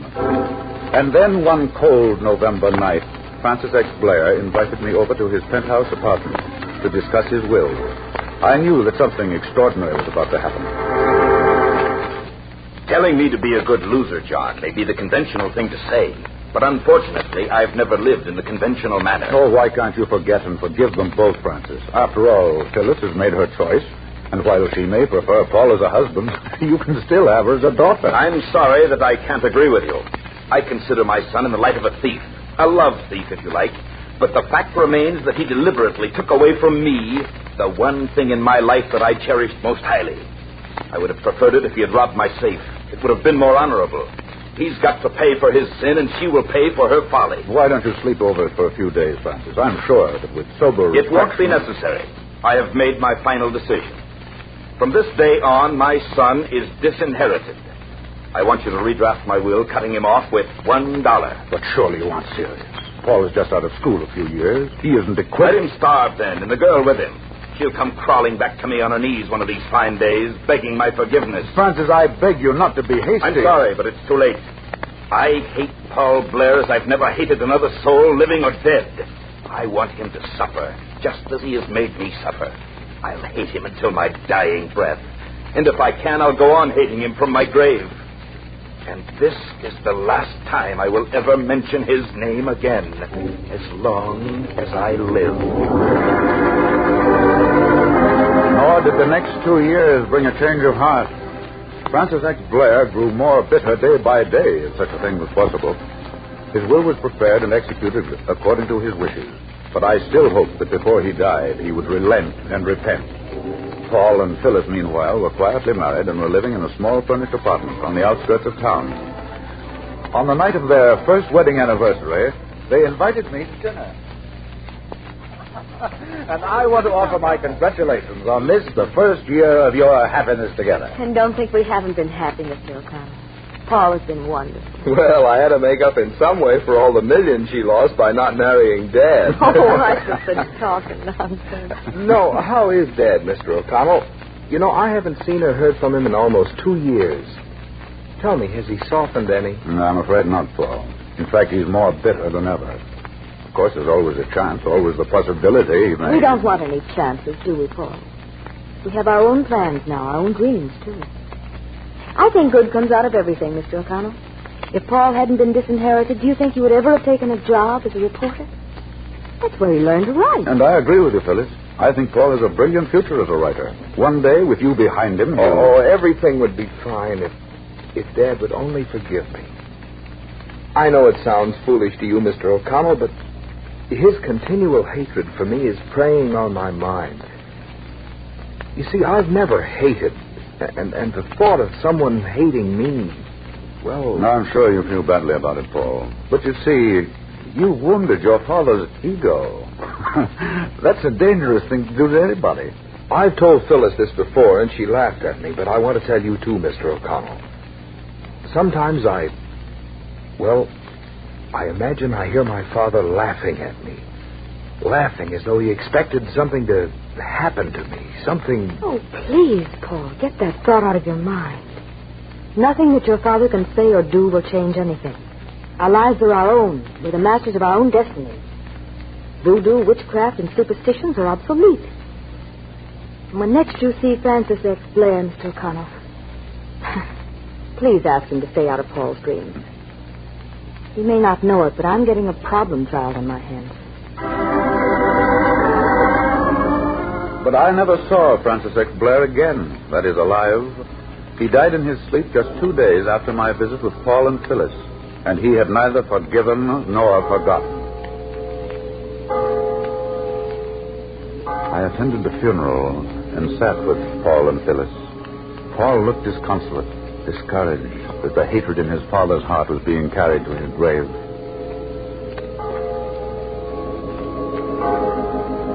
Benedicat vos omnipotens Deus, et Pater et Filius, et Spiritus Sanctus, requiescat in pace. Amen. As the little funeral procession walked slowly out of the church, I wondered if this was to be the end of hate. Surely death would be the great healer. Had not the late Francis X. Blair done enough hurt to more than compensate for his lost love? Well, I thought so.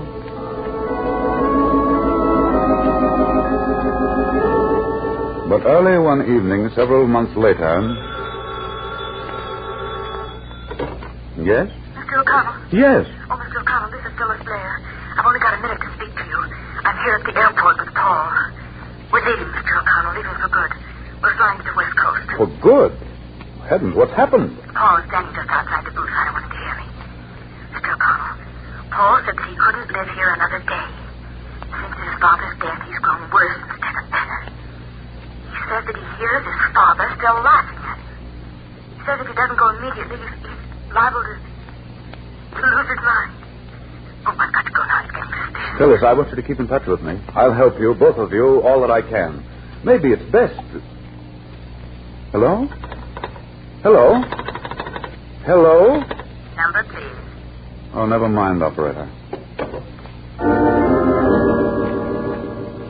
So this was it. The hatred of father for son was really living on, coming up like some shrouded ghost from the tomb to encompass and destroy. I recalled the old familiar proverb, hell hath no fury like a woman scorned. I wondered why they stopped with a woman. What about a man? What about the dead? Where did fury end, I wondered.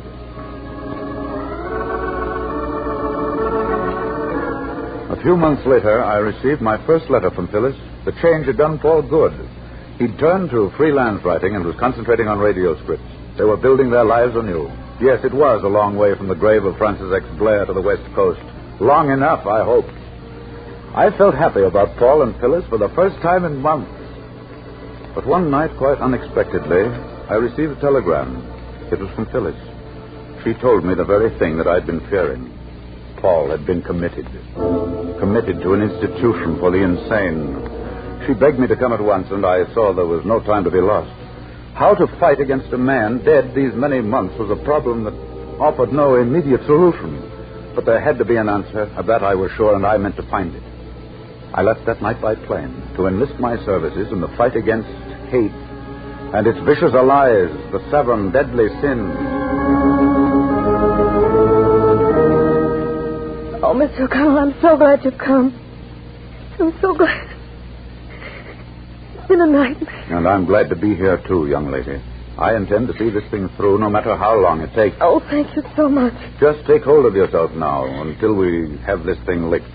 First, I want you to tell me everything that happened to Paul since the day you came. Then I hope I'll know what to do. Well, as I told you in my letter, Paul went into radio.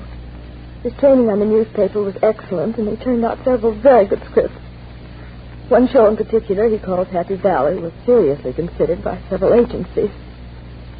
Paul has written over 30 chapters.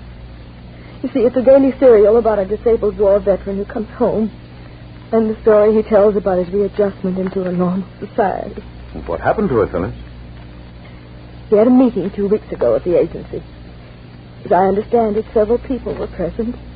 Directors, actors, and the man who was to sign Paul to a contract, and Mr. Henley, the agency's producer.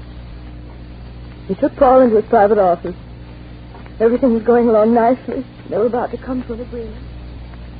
Follow your script very carefully. You've got a fine show here, Mr. Blair. Let the staff read it, and they all liked it. Well, thank you very much. Very much, Mr. Henley. You don't know how I appreciate all this. Don't thank me. I'm a businessman. I'm not doing this out of sympathy. You've come up with something we like, and it's a deal. I'll have my secretary draw up the contracts. 5 shows a week, 52 weeks, with an option for renewal, and you'll receive $100 a show. That's the minimum scale, I know, but still a lot of money. That sounds good to me, Mr. Henley. I'm ready to sign. No, excuse me, Shirley. Mr. Henley. What? Called off. Why does he have to get a sore throat when he's singing for us? Tell him I'll fly east today. Tell him to meet me at the airport. Yes, I'll leave here in about an hour. He can't do that to me. Hey, Blair, I can't sign your contract today. I've got to rush east. Come back next week. I'll have my secretary get in touch with you. See you later. I'm sorry, Mr. Blair, but it just can't be helped. Paul didn't say anything when he came home. He retired early. And sometime during the night...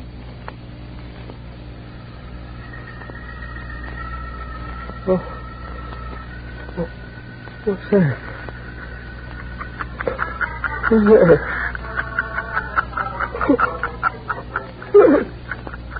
Oh, do you hear it? Do you hear it? Paul, what is it? Your what? It's my father. He's laughing.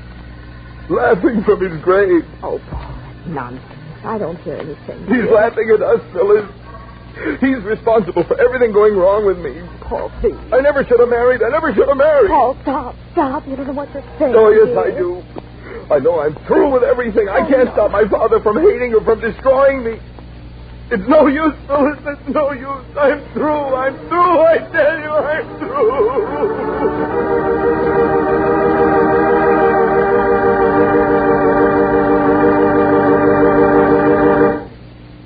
Part 2 of Black Interlude follows in just a moment.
Now back to Black Interlude and Warren Williams.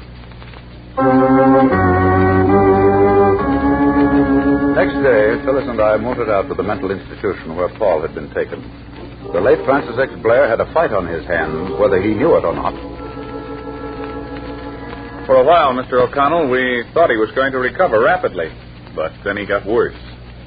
We've been giving him shock treatments, therapy, the usual correctives for his type of illness, but unfortunately... We appreciate everything that's been done for him, Doctor. But I do have some rather interesting facts, which I hope may be of benefit in treating him.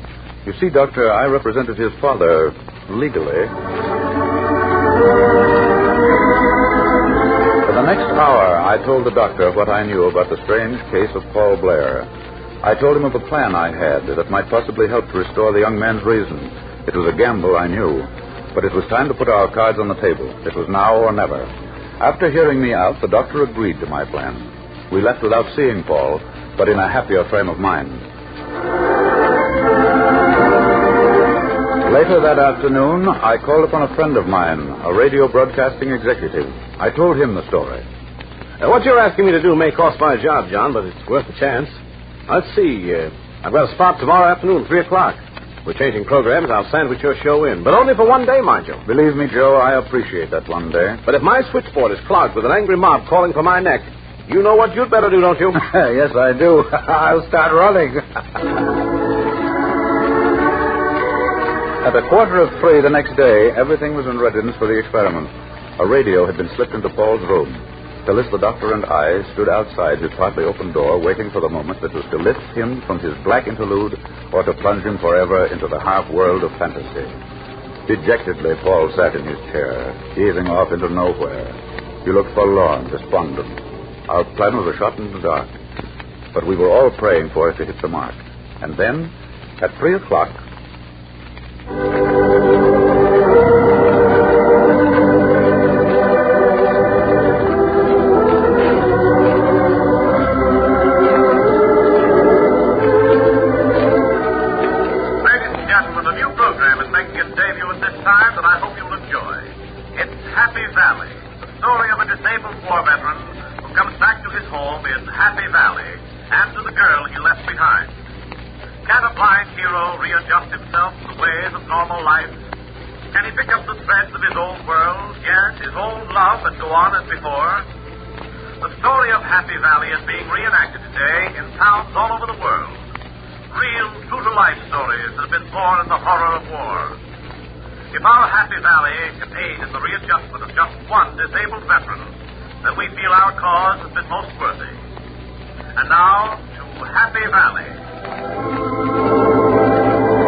He's heard. He's looking at the radio. Oh, pray, Mr. O'Connell, pray.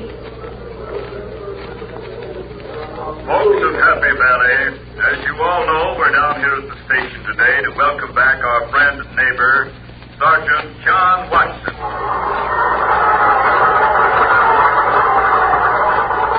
5 years ago, he left us to serve his country. He was just a boy then, and now he's coming back, a hero. And a man. Look, Doctor. He's walking over to the radio. He's smiling. Let's give Johnny a welcome he'll never forget as long as he lives. I don't have to tell you that he won't be able to see us. He can only hear us. We all know that John Watson is blind. All right now, let's let him know we mean what we say. Paul was listening intently now, almost eagerly. Hands in the pockets of his dressing robe, he was pacing the floor excitedly. Would our desperate gamble work out? It had to. Welcome home, Sergeant Watson. We're all mighty happy to have you back, and we're proud of what you've done, down to the last man of it. I haven't got the key to the town to offer you. You won't need it. Every home here in Happy Valley is your home, son. Yes, all yours, from now on in.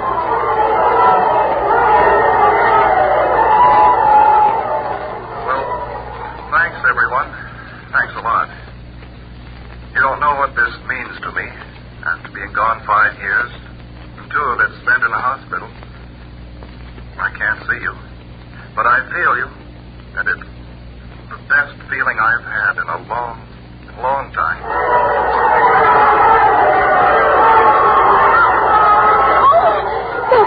Doctor, Mr. O'Connell, look, Paul. He's fallen. Maybe he's... Turn off the radio, please. Here, Mr. O'Connell, give me a hand. We'll carry him over to the bed. Careful. Move that pillow, Phyllis. Oh, yes, I'm sorry. There we are. Just leave him here, please. I'll ring for the nurse and we'll attend to him immediately. Oh, Doctor, maybe we shouldn't have done this. Well, there's nothing to worry about for the moment, but I'll have to ask both of you to leave now.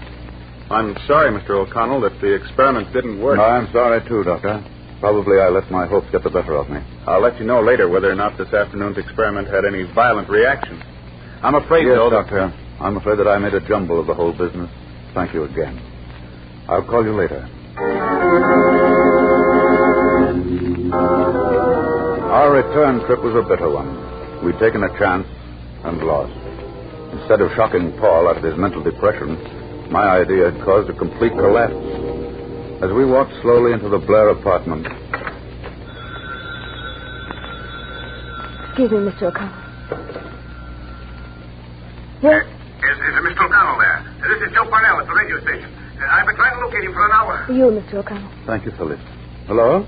John, where in the world have you been? I've called you everywhere. I just this moment came back from the hospital. Well, the switchboard's been swamped, all right, just as I was afraid of. Oh, listen to this. Happy Valley is a smash hit. Hundreds of people have called and wired their congratulations. Well, I'm happy to hear it, Joe. Only... For heaven's sakes, only what? Only that the idea backfired, Joe. Paul Blair heard his show at the hospital and collapsed before it was half over. The shock was too severe. We fear for the very worst. For 3 long, never-ending days, Paul Blair lay unconscious on his bed in the sanatorium.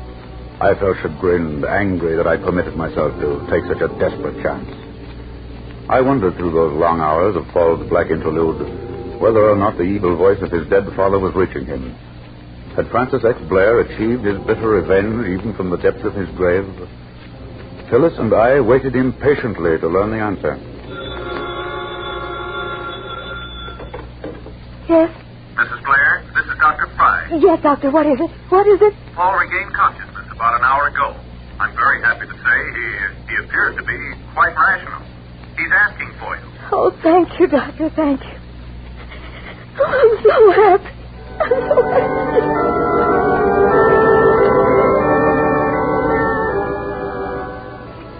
Oh, Paul. Paul, darling. I heard it, Phyllis. I heard Happy Valley. Oh, it was wonderful. Imagine my show, my first show on the air. Yes, Paul, I know. Mr. O'Connell and I were here when you heard it. Wasn't it wonderful? And you'll be happy to know, Paul, that your show is a smash hit. Service organizations everywhere are behind it. It's on the air to stay. Oh, I must get strong in a hurry. Every day is precious to me now. I've new ideas, new shows. And I have you, Phyllis. I know now that our world's going to be new and beautiful. Yes. And I know, too, that Dad finally forgave me. You see, after I heard the show, he stopped laughing. Maybe he heard it, too.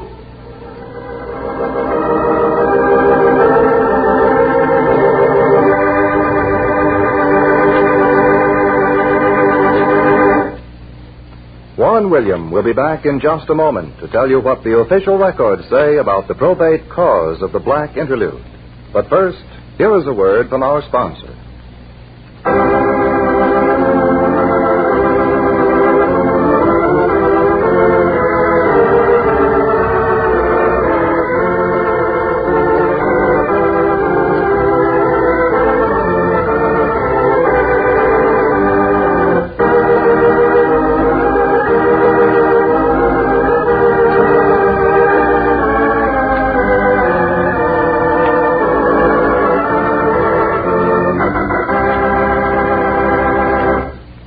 Here again is Warren William. After a protracted hearing, the court decided that the testator, Francis X. Blair, was of unsound mind when he made his will, and his entire estate eventually went to his son, Paul. He, in turn, gave a large part of his inheritance to a disabled veterans clinic. Paul is now a very successful writer and author. Just recently, he and Phyllis left for an extended trip through South America to gather material for a new book he's preparing to write. And about the laugh from the grave, well, frankly, your guess is as good as mine. Did Paul actually hear it? Or was it caused from an oversensitiveness together with a persecution complex? Well, if it's true that love is eternal, why not hate? If the one is possible, why not the other? Yes, why not? Next week, I have a story for you about a last will and a testament that's stranger than any story you've ever read in a book. A pirate and a beautiful girl were shipwrecked on a lonely, deserted island.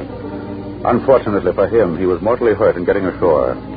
Because he was possessed of a considerable fortune, and because he felt that he must atone for his past sins, he decided to make a will.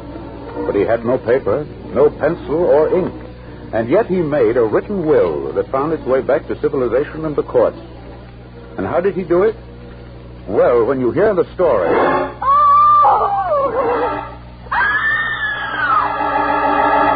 The Lady and the Pirate, you'll understand more about it.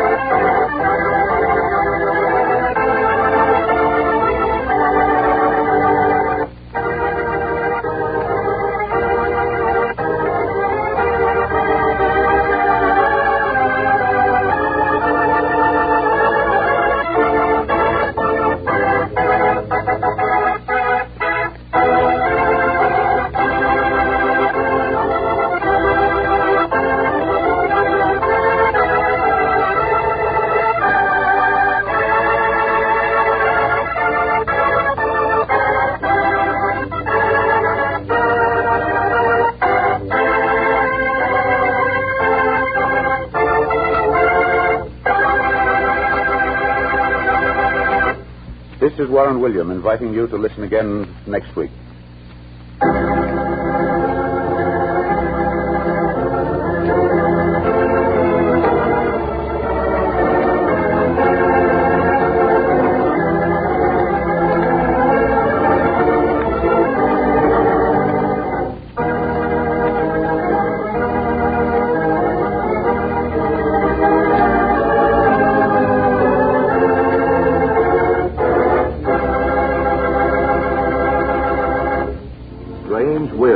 Written by Ken Christine and directed by Albert Ulrich. This is a Teleways feature produced in Hollywood.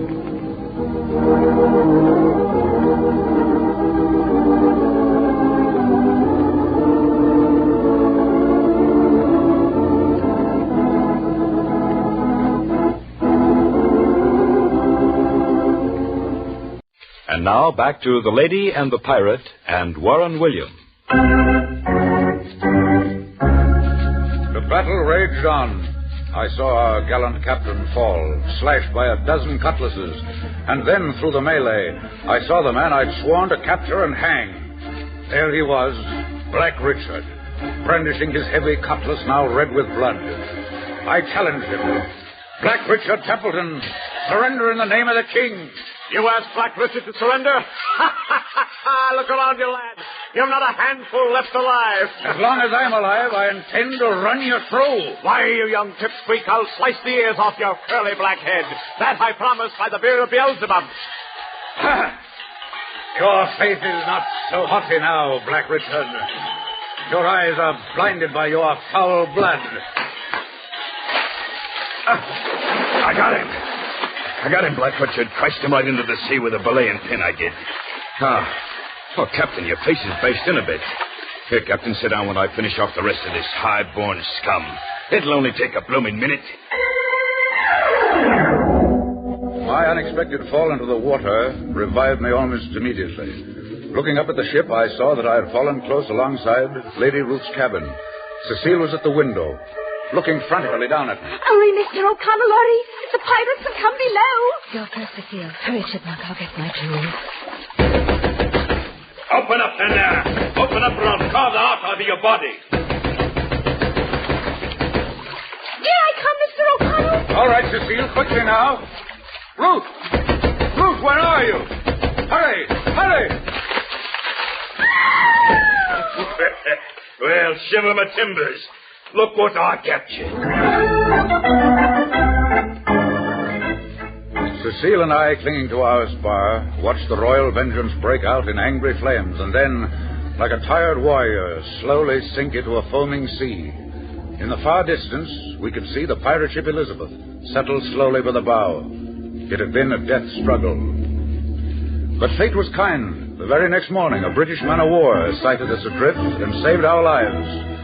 Eventually, Cecile and I reached the Carolinas.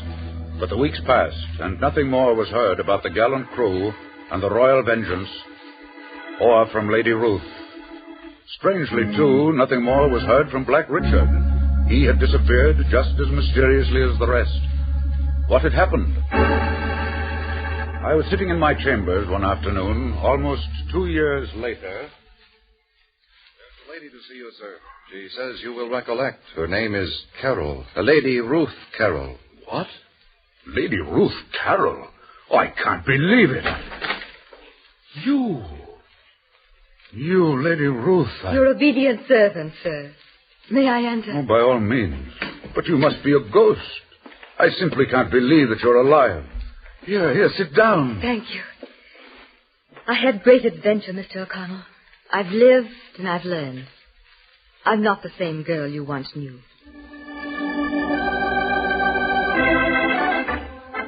That night, Lady Ruth and I had a quiet supper. I didn't want to seem impatient, but inwardly I was seething with unanswered questions. And then... I know you want to hear about the rest of the story, Mr. O'Connell. As you know, the door of my cabin was broken down just as Cecile escaped through the window. As the door crashed, I turned and looked at my captor. He grabbed me around the waist and carried me on deck to where the pirate captain, Black Richard, was lying, with his head and eyes swathed in a bloody bandage. I stood alongside Black Richard and I looked down at him. As soon as he spoke, I knew he was no ordinary pirate. I'm sorry I can't receive you more appropriately, lass. But as you see, I see that you are sorely wounded, sire. Who are you, lass? I'm a scullery maid in bondage to the colonies. A scullery maid? You think me a fool? You do not believe me? Once, long, long ago, I knew ladies such as you. You're highborn. Who are you? Come, out with it. I'm only an English girl, proud of her heritage and her race. Well said. Well spoken. It is my misfortune I can't see you. Not for the present, at least. And please don't try. I'm nothing much, I assure you. Come now, I will change your bandages, and then we must leave this ship. Your cannon have set it afire. Morris, avast there! Aye, Captain. I be here. Are all off? All off, sir. All but us three. I have the boat waiting. But hurry, Captain. The fire is gaining. Now then, lass, we'll attend to my hurts. If you will pardon the use of my petticoats for bandages. No man was ever luckier. First, now, I'll take the bandage from your eyes. Here it comes. Why the gas? Is the sight of blood frighten you? Oh, no. Oh, no, it isn't that. It is an ugly wound, I know. Not one for fair eyes like yours. It's not the wound, sire, forgive me. You must be in pain. The pains of the flesh are small. Much worse, I know that my fighting days are over. I know that I'm blind. Is it not true, lass? Yes, sire, it is true. You are blind.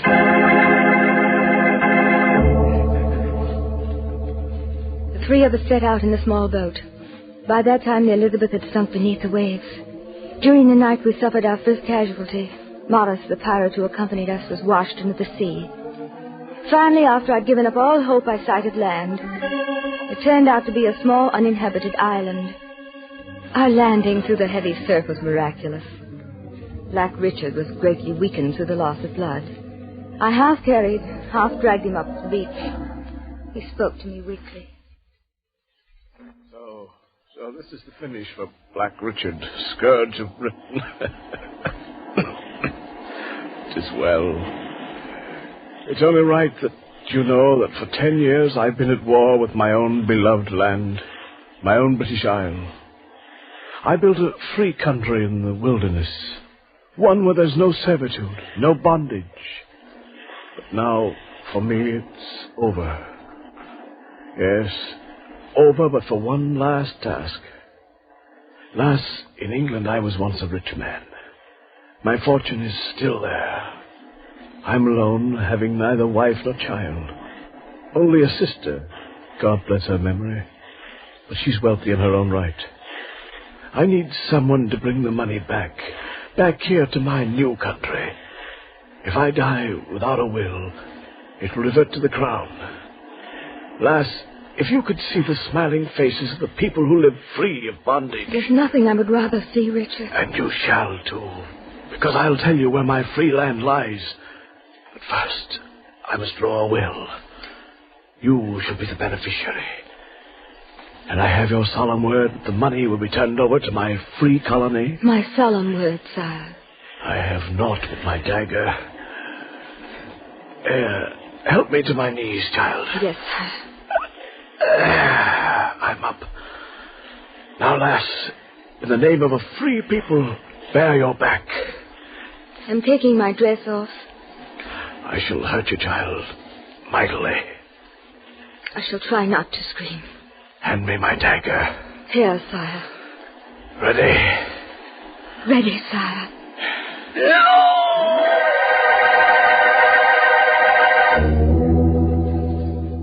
Black Richard died the next day.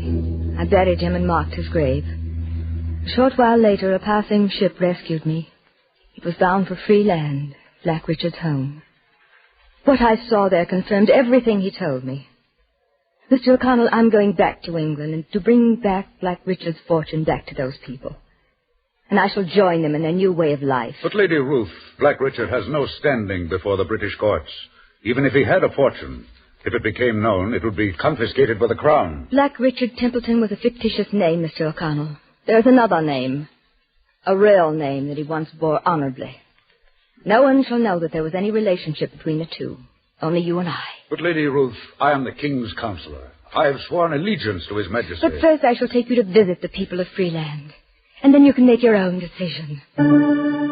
My ultimate decision was clearly defined when I accompanied Lady Ruth Carroll back to London in order to help her in proving the last will and testament of Black Richard. We were summoned before the House of Peers. I presented her case.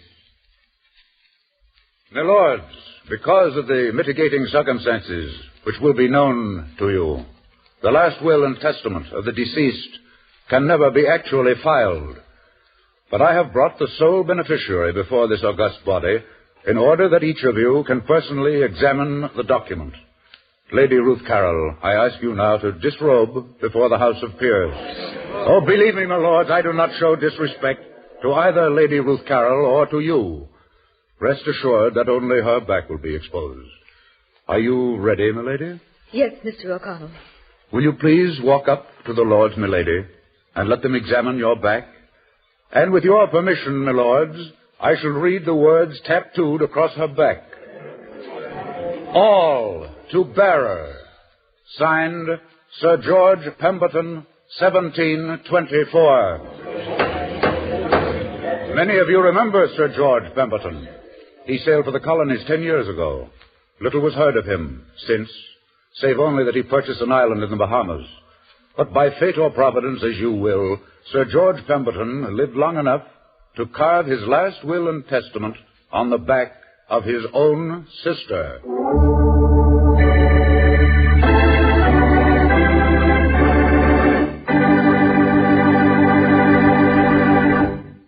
Warren William will be back in just a moment to tell you what the official records say about the case of the Lady and the Pirate. But first, here is a brief message from your announcer. And now back to Warren William. In the last pages of his diary about this famous case, John Francis O'Connell says, by special decree, a copy of the last will and testament of Sir George Pemberton was permitted to be filed instead of the original. The reason, of course, was apparent. The diary continues. All of the monies of Sir Pemberton's estate were turned over to the beneficiary, and about 6 months later, Lady Carroll and I returned to free land forever. And here the diary ends. Was the black anger that Sir Pemberton bore against tyranny and oppression a deadly sin? It might have been. But there are those who think that this personal love of freedom and equality greatly outweighed the apparent injustices made during his life as a pirate. For who in this case can draw the line between pirate and liberator? I can't. Can you?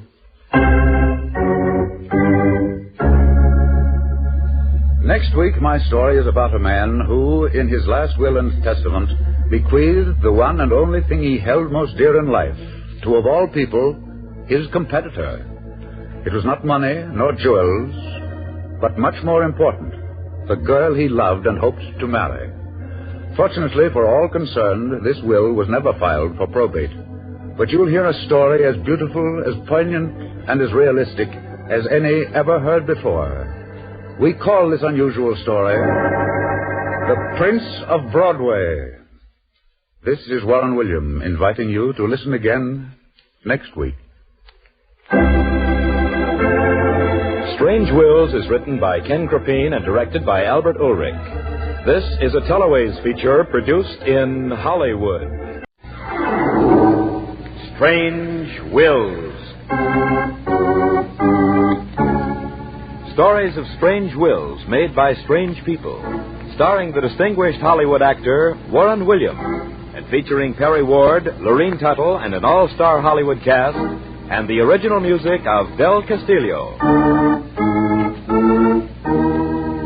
I devise and bequeath to my heirs the 7 deadly sins: anger, jealousy, revenge, lust, envy, hate, and despair.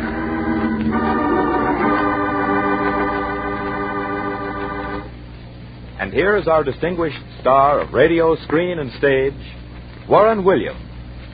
Of all the sins that live in the human heart, none is so deadly as despair.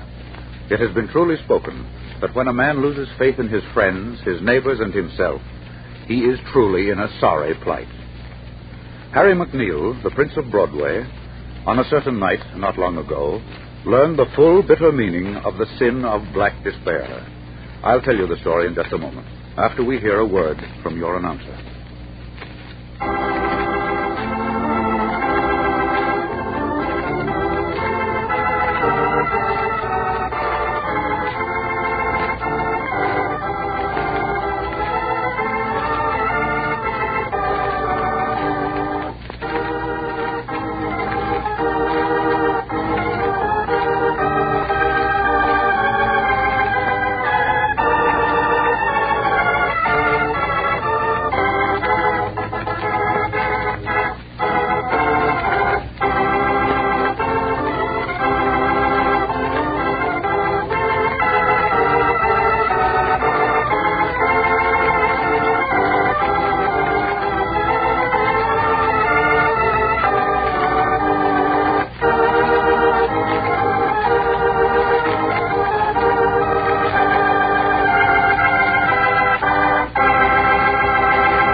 And now back to Warren William as John Francis O'Connell in The Prince of Broadway.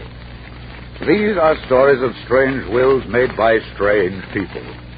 Strange people whose last written chapter in the book of life is dominated by good or evil. The Prince of Broadway is the story of my friend Harry McNeil, actor's agent. But Harry was more than just an actor's agent. He had that uncanny genius of seeing talent where others couldn't. And once he took some talented youngster under his wing, he never stopped until his goal was reached. For 10 years, he discovered and promoted new talent for his company, Artists Incorporated, and sent a steady stream of actors, singers, and dancers to successful careers and fame. And then, one day, he grew tired and quit his job. After an extended vacation in Bermuda, he came back to New York and opened a very small office in the heart of Tin Pan Alley. The very first chance I had, I dropped in at his new address to wish him success in his new venture. Here's my friend, the old mouthpiece in person. Do me a favor and park the tombstones outside, will you? No tombstones with me, Harry. Just a social call and an invitation to lunch thrown in for good measure. Well, we'll skip the lunch today, John, if we may, but come on in, let's chew the fat. And forget the dignity of the law, if that's possible. No, it's not only possible, Harry, but a pleasure. I'll bring you up to date on Broadway gossip, but tell me, Harry, how did Artists Incorporated take your leaving? Not very graciously, I can assure you. They even offered me a vice presidency and a trunk full of shekels to stay on, but no, so. I'm a free soul from now on. I'm going to be choosy. No more discovering budding genius. They got to have it when they come in, or else. Or else what, Harry? Or else I don't want them, that's all. Handle only names now, Mr. Mouthpiece. Look, see these gray hairs on my temple? That's what I got trying to put potential geniuses in marquee lights. Gray hair and ulcers at 29. If I keep it up, where do you think I'll be at 39? Well, I'll tell you. You'll be filing my will in probate court, and for all I know, adding my will to your collection of strange wills made by strange people. Oh, no, not for me. You still give me a laugh in spite of your new resolutions. But I know you better than you think I do. Yeah? There's someone to see you, Harry. Tell him to come back tomorrow. I'm busy. I didn't say it was a him. It's a her. Guess what I mean? Well, maybe it's Alice Faye or Sonia Haney. Honey, what's her name? Just a minute. She says her name is Pulaski, Gertrude Pulaski. She has a letter for you from her singing teacher in Oshkosh. God. I'm sending her in. Hey, wait, honey, wait. When Gertrude Pulaski stood in the doorway, neither Harry or I could take our eyes away from her. She must have been the inspiration of Did You Ever See a Dream Walking? Luxurious ash-blonde hair fell in soft ringlets around her shoulders. Her eyes were the color of a deep purple violet. Her figure would have made even the great Ziegfeld take a second look. And her provocative smile, well... Hello. Oh, come in, Miss Gertrude. Thank you. Well, Harry, if you'll excuse me, I'll be running. Oh, no, don't go, John. This will only take a minute or to. Gertrude, I'm Harry McNeil. This is my good friend and attorney, John Francis O'Connell. Oh, it is a pleasure. How do you do? I know why you're here, Gertrude. You don't have to tell me. You want a career. Oh, yes. You want your name on Broadway. Yes. You want fame and fortune. It's no use. I don't develop talent anymore. I only take names, people who have reputations. Oh. I'm sorry, but... But what, Mr. McNeil? But what? Oh, but what will you sing, of course? Here, let me sit down at the piano. Now then, let's find a good number. Do you know this one? Yes, of course, and I'll play it, too. Good enough. Here, I'll move over. Room enough? More than enough. Now you can turn your pages for me. That'll be a pleasure.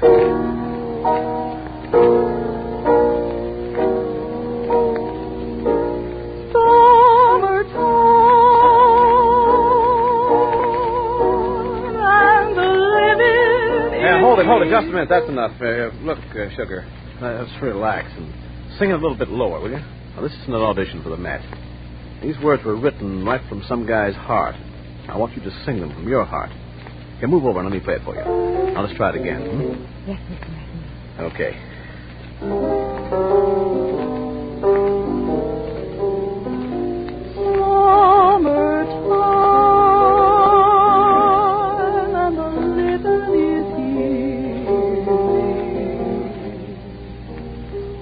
We've heard of racehorses kept under wraps until the day of the big race. Well, Harry McNeil went one better with the beautiful Gertrude Pulaski. 6 months went by, 6 long months that had my imagination on edge because I couldn't wait to learn what had happened to his newest discovery. He only gave me hints. But one morning I received an invitation in the mail to attend the debut of Judy Morrison in a song recital at Harry McNeil's penthouse apartment the following Saturday night. Oh, exit Gertrude Pulaski. Enter Judy Morrison. The debut of a McNeil discovery was always one of the highlights for blasé columnists and important bigwigs. They were seldom, if ever, disappointed. Always the showman, Harry kept Gertrude, Judy Morrison, out of sight until our natural excitement and curiosity reached a crescendo. And then, at exactly 11 o'clock, she made her triumphal entry. The girl was breathtaking. She wore a long, flowing, green evening gown that accentuated the ash blondness of her hair. Her charm and smile were devastating. Her poise was perfect. In appearance and demeanor, Judy Morrison was sensational. Well, now that you've all had a good look at Judy, she'll show you that beauty in appearance and voice are not incompatible. Judy, will you take over the keyboard, please? I don't know why I love you like I do. I don't know why, I just do. I don't know why you thrill me like you do. I don't know why you just do. You never seem to want my romancing. The only time you hold me is when we're dancing. I don't know why I love you like I do. I don't know why I just do.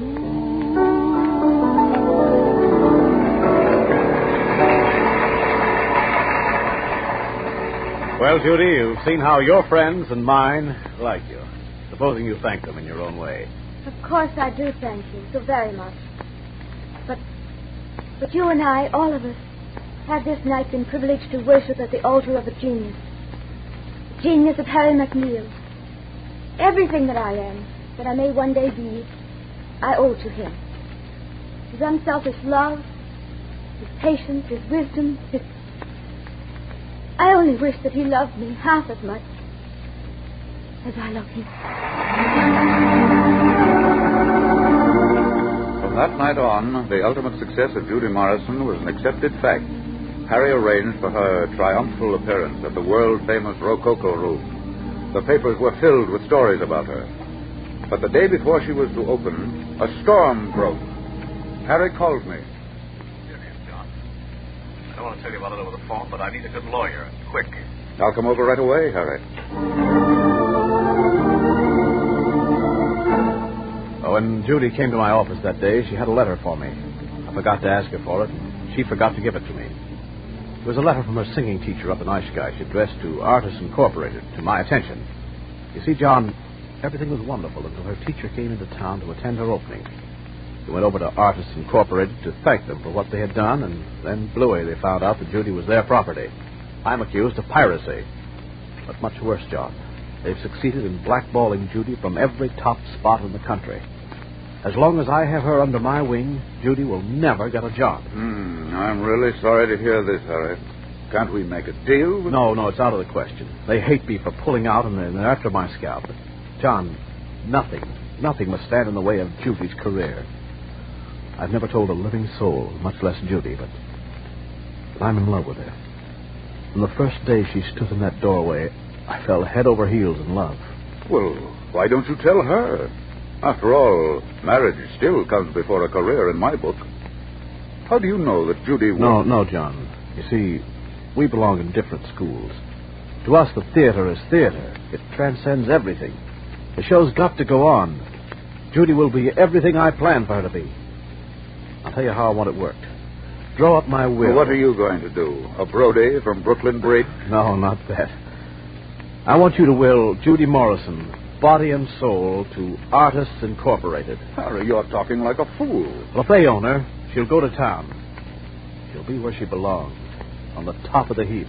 And you, Harry? You know, John, I've held a pilot's license for 5 years. We're not in the war yet, but England is. They need flyers. One more thing. I want your word that you'll never tell Judy what really happened.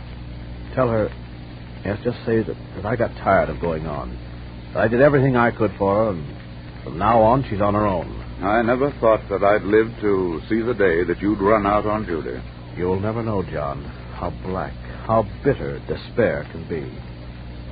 If I have my way, you'll never see me alive again.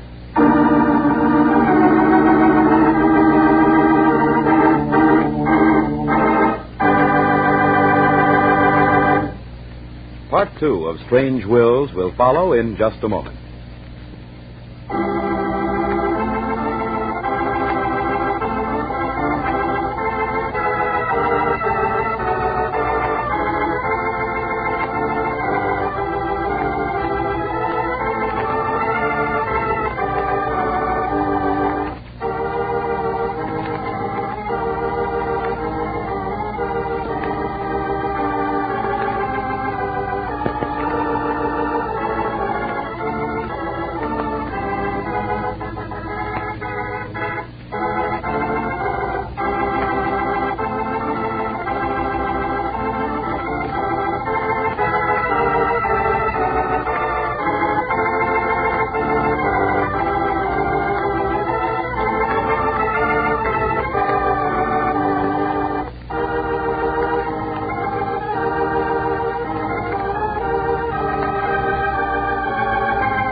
Now back to the Prince of Broadway and Warren Williams.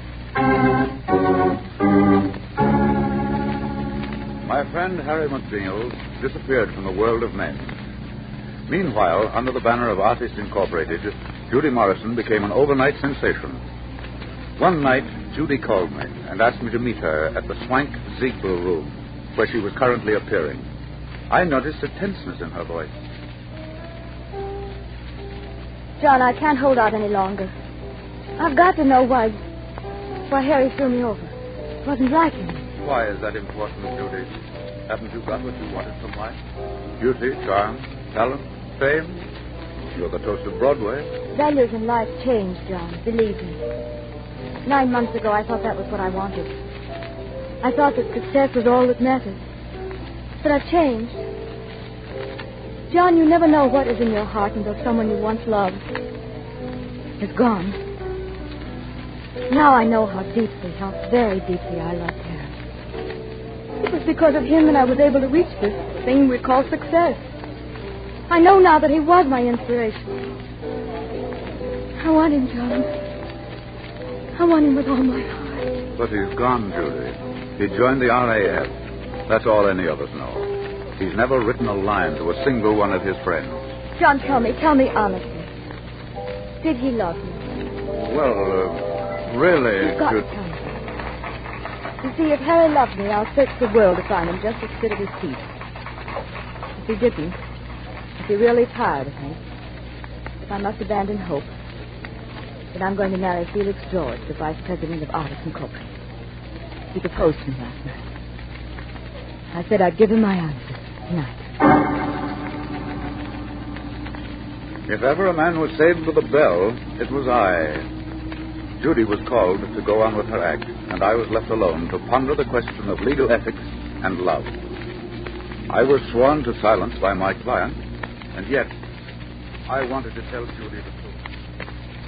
I want to dedicate my next number to a very great and gallant man. His name is Harry McNeil. And I know no matter where he may be, he'd like to hear the song I'm going to sing. You see, he taught me how to sing.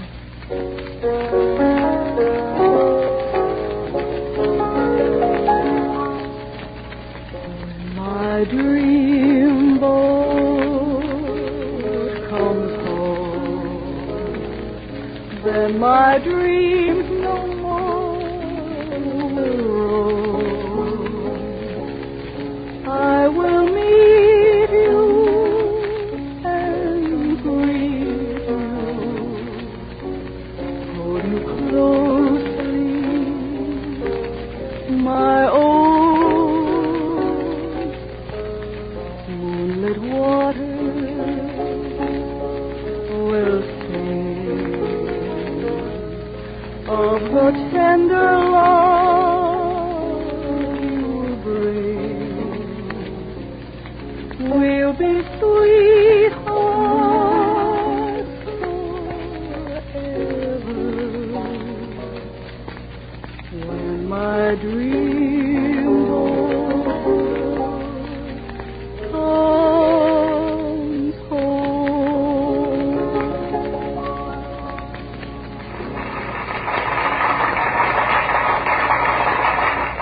You see, Mr. Consular, I put my cards on the table. I've got a little boat of dreams that I won't let go of. Listen, Judy. I'm going to do something I shouldn't. But I'm willing to live with my conscience, in spite of my actions. You're right. Harry loved you as no other human being ever will. Oh. He turned you over to Artists Incorporated because your singing teacher gave you a letter addressed to them. And by that letter, you belonged to them. What? They had you blackballed in every spot in town. And Harry did the greatest thing a real man ever did. He willingly and knowingly sacrificed his deep love for you in order that your ambition would be realized. I knew it. I felt it all the time. Oh, John, why didn't you tell me? I thought you wanted a career, Judy. I honestly did. Oh, John, men are such fools. Such fools. Judy's offer to entertain British troops was quickly and eagerly accepted. Within 2 months, she had arrived in London, and then she began her long search for Harry McNeil. Meanwhile, at home, events moved with startling rapidity. Then there came that day of infamy, December 7th, 1941. I received my commission as Captain U.S. Infantry and was assigned to legal duties in the Provost Marshal's office in London. 3 days after my arrival, I had lunch with Judy at the Savoy. I think he's dead, John. And yet I won't be satisfied until I'm positive. He's listed as missing in action, and the squadron commander told me that he was shot down in flames over Berlin. Oh, don't give up, Judy. I've always believed in a sort of special providence that watches over people in love. No, I won't give up. I'll keep right on searching if it takes me the rest of my life. Then came D-Day. France was liberated. World-stirring events followed in rapid succession. Germany was invaded. The Battle of the Bulge, and the end was nearing. And then the news we had all been waiting for, Germany surrendered. But as the war came to its inevitable end, Judy became more disconsolate. Though she searched every hospital in Europe, no trace was ever found of a Major McNeil. He had disappeared. Judy and I met once more in Munich. I hardly recognized her when I called for her at her villa. Her eyes were sunken. She was pale and wan, and the emotional strain she'd been under these past years was indelibly etched on her face. It's all over, John. My hopes are run out. There's nothing left for me now but to go home. Judy, you've done everything a human being could possibly do under these conditions. You're tired, young lady. You must go back immediately. Yes, I know. I've made arrangements to fly to London tomorrow. And then it's back to New York. It's too bad, Judy. Yes, John, I guess my little boat of dreams is finally founded. What time is it, please? Why, 3:30. Would you be a kind man and take a ride with me? Where to? On my last appearance. I'm scheduled to sing at a little hospital just outside of Oberammergau. I understand that most of the patients are blind. I'm at your service, Judy, and if you will permit me to say so, I consider it an honor and a privilege.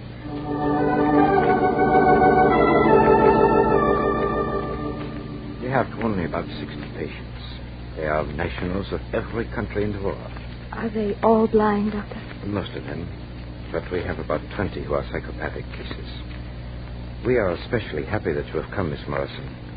You see, we have learned that musical therapy is very beneficial as a means of recovery. In many instances, our medical knowledge is of little value. Well, if you are ready... You come too, John, won't you? Of course, if I can be of help. Come this way, please. Our piano survived the war, but I'm afraid it's badly out of tune. Here we are. Many of them are seriously wounded as well as blind. Oh, John, how horrible. Frau Zimmerman will accompany you. You have your music? Oh, yes, Doctor, here it is. I'll walk around the room as I sing. You see, Doctor, I'm looking for a certain soldier. In fact, I've been looking now for almost 4 years. He's listed as missing in action. What is his name? McNeil. Major Harry McNeil of the Royal Air Force. I'm sorry, Miss Morrison, but our records do not... Yes, I know. I've heard that from London to Berlin. But I'm still looking. When my dream boat comes home, when my dreams no more will roam, I will meet you and greet you, hold you closely, my own. Judy sang her heart out to those boys, just as she'd done month after month, year after year. She visited every bed, looking, hoping, praying. Many of the patients were swathed in bandages from head to foot. How she ever hoped to identify Harry was beyond understanding. But as she stood there, literally singing with eyes full of tears, she was a picture I'll never forget. The late afternoon sun came streaming into the room and formed an aura of light over her head. She looked like and was an angel of mercy.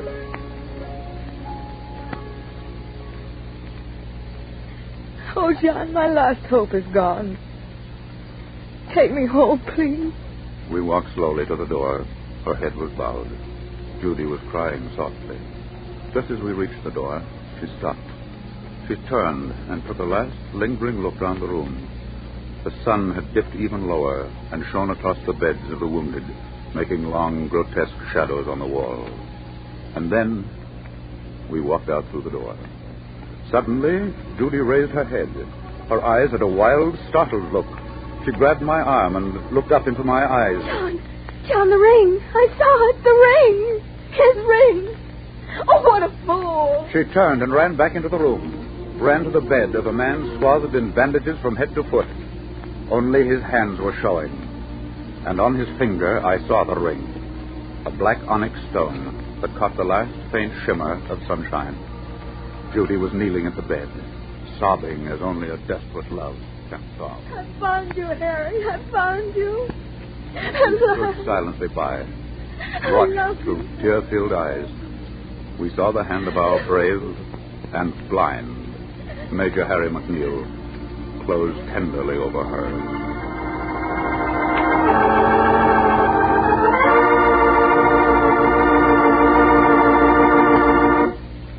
Warren William will be back in just a moment to tell you the rest of the story. Here is a word from your announcer.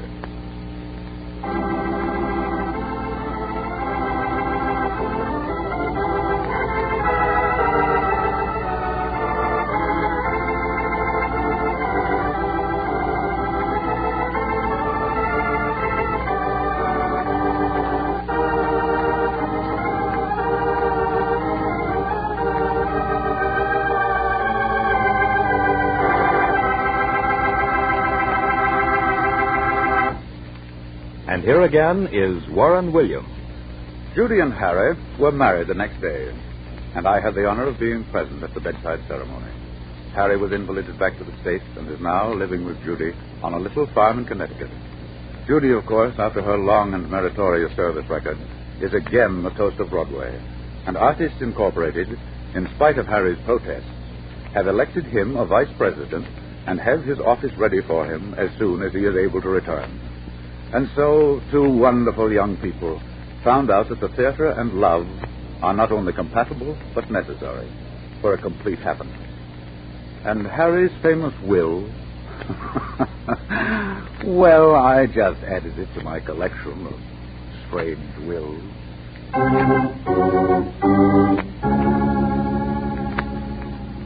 Next week, I'm going to tell you a story about a last will that started a treasure hunt on the floor of the ocean for a king's ransom in rubies, diamonds, and pagan gold.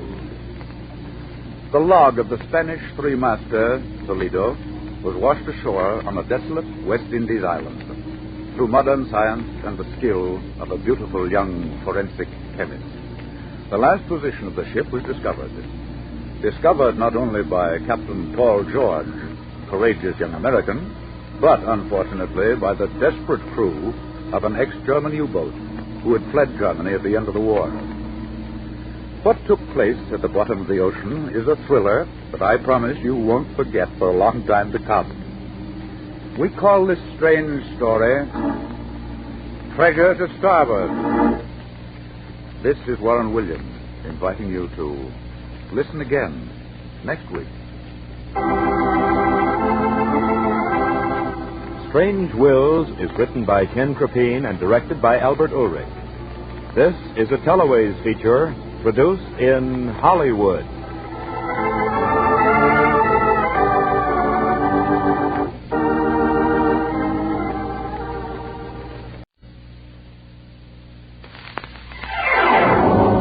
Strange Wills. Stories of strange wills made by strange people, starring the distinguished Hollywood actor Warren William, and featuring Lorene Tuttle, Perry Ward, with Howard Culver and an all-star Hollywood cast, and the original music of Del Castillo. I devise and bequeath to my heirs the 7 deadly sins: hate, jealousy, anger, revenge, envy, greed, and lust.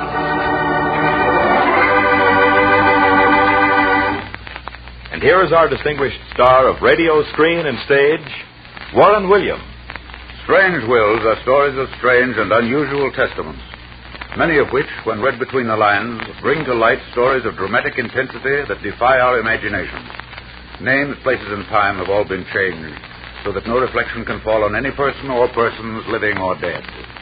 The masterpieces of fiction pale in comparison to the stark drama found in man's last official act on earth, his last will and testament.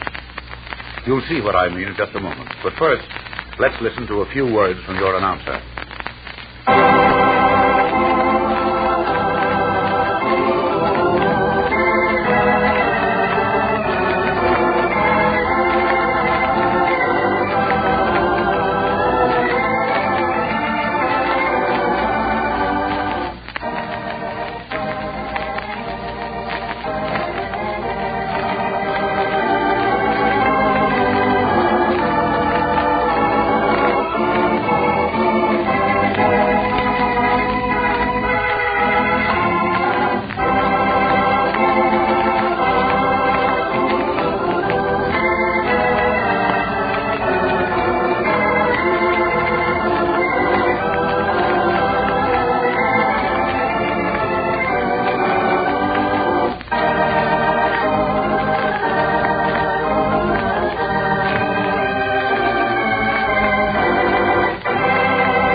And now back to Warren William as John Francis O'Connell in Treasure to Starboard.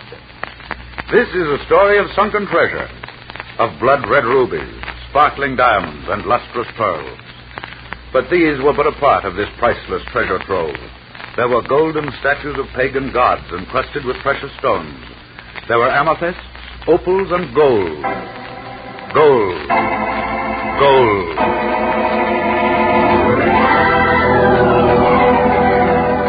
On the night of March 12th, in the year 1703, some 400 miles off the coast of the West Indies, the Spanish three-master Toledo was foundering in the grip of a tremendous hurricane.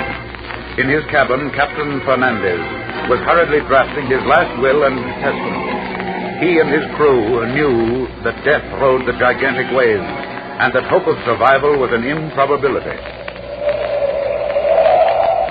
I consign my body to the elements and my soul to the loving and tender arms of the Holy Mother, and to some valiant adventurer whose heart beats with the lust of a miner, I give the treasure on board my ship.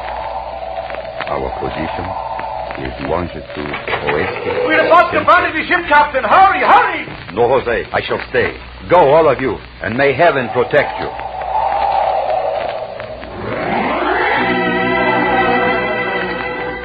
For over 200 years, men have been searching for the treasure aboard the Toledo, but not one clue was ever found until one afternoon, a young, dashing, seafaring friend of mine, Captain Paul London, called me from some little island in the West Indies. I can't tell you more than that, John. I'm afraid of eavesdroppers. But I know I'm on the right track. Now, don't you just as I say. I'll expect you both here next Sunday. Come on, John. So Paul had discovered a clue to the treasure ship Toledo. It had me excited. I could see quarts of rubies, packs of diamonds. Well, who wouldn't get excited? I lost no time in contacting the person whose name he had given me, a certain Jean Medford.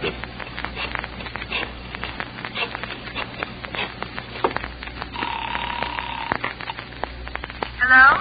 I'd like to speak to Mr. Jean Medford, please. Well, the name is right, but the sex is wrong, mister. Oh, what do you mean? I happen to be a female, a girl one, and a rather pretty one, too. Oh, I'm sorry, Miss Medford. I had no idea when I talked with Paul. Paul? Paul, you haven't talked with Paul London, have you? Less than 10 minutes ago. He called me from some little town called Rosarita. Oh, and just what has the traveling Mr. London got up his sleeve today? And by the way, I'd like to know who I'm talking to. Of course, I'm sorry. I am John Francis O'Connell, attorney at law, and a personal friend of our mutual friend. Oh, well, that's better. Now then, Mr. O'Connell, what does the great Paul want this time? It's quite a large order, milady. He wants you to prepare and pack a great deal of special equipment. Now, let's see. Where's the list he gave me? Oh, here it is. Your filtered ultraviolet light machine, a quantity of hydrothiocyanuric acid. Well, all the materials and gadgets one uses in the examination of questioned documents. And after I've done all that, then what do I do, please? Then, my dear Miss Medford, I am to take you to the airport and fly you bodily to the lair of Paul London. Why, that's ridiculous. I simply won't be let off by the nose on any wild goose chase of his. No, I refuse. I won't go. Paul is on the trail of a buried treasure, Miss Medford, and I can guarantee you that if you're a good girl and come peacefully, that perhaps before this is over, you can wear rubies on your nightgown and dissolve real pearls in your bath. Rubies on my nightgown and pearls in my bath. When do we start? Tomorrow night. I'll pick you up about 5, and then we're off to high adventure.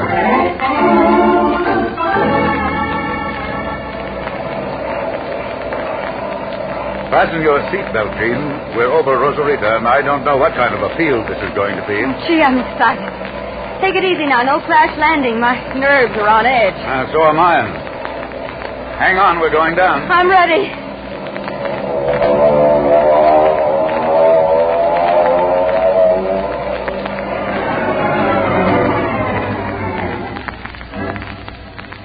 Well, I found this little nautical museum here quite by accident, and I ran across something that made my hair stand on end.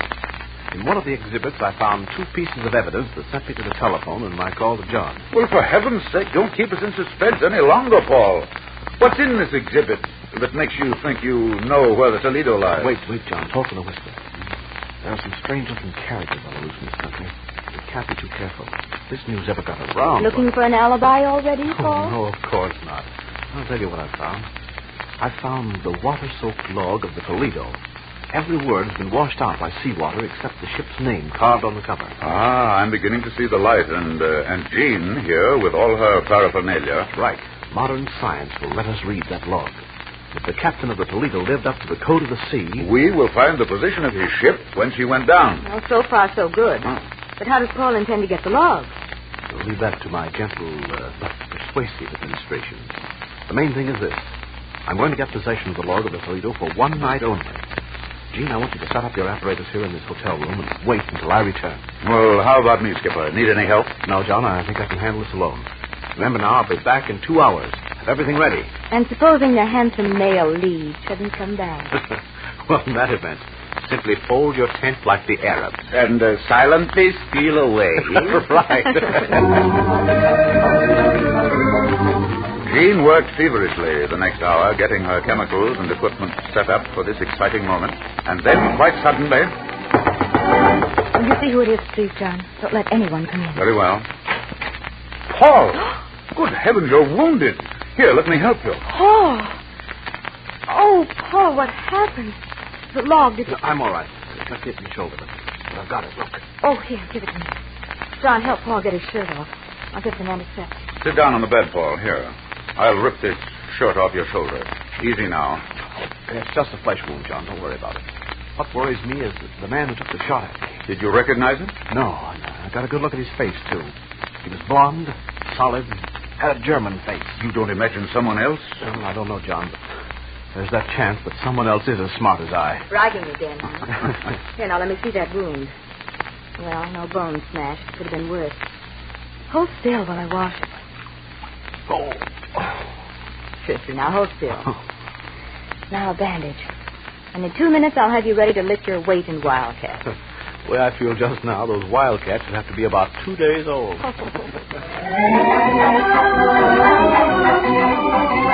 Jean worked far into the night, and without success. Her ultraviolet light proved valueless. Photographs taken of the pages with infrared brought only blank negatives. All of us were frantic. Towards dawn, Jean looked up from her work. Gentlemen, I think I'm a flop. I can't bring out a single word that's ever been written on this paper. It's hopeless, I guess. Oh, Paul. I feel terrible about letting you down. Never mind, Jean. Don't feel too badly. Wait a minute. Here. There's one more chance. John, get me a handful of soot out of the fireplace.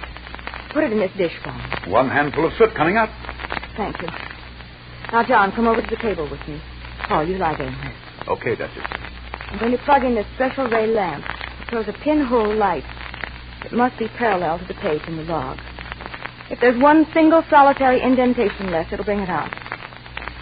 Now then, Mr. Baxter, out with the light. I'll take a page at random for our experiment. Hand me this soot, please. One order of soot. Over, easy. You can't see this, Paul, but I'm blowing a pinch of soot over the page. That's a very fine coating.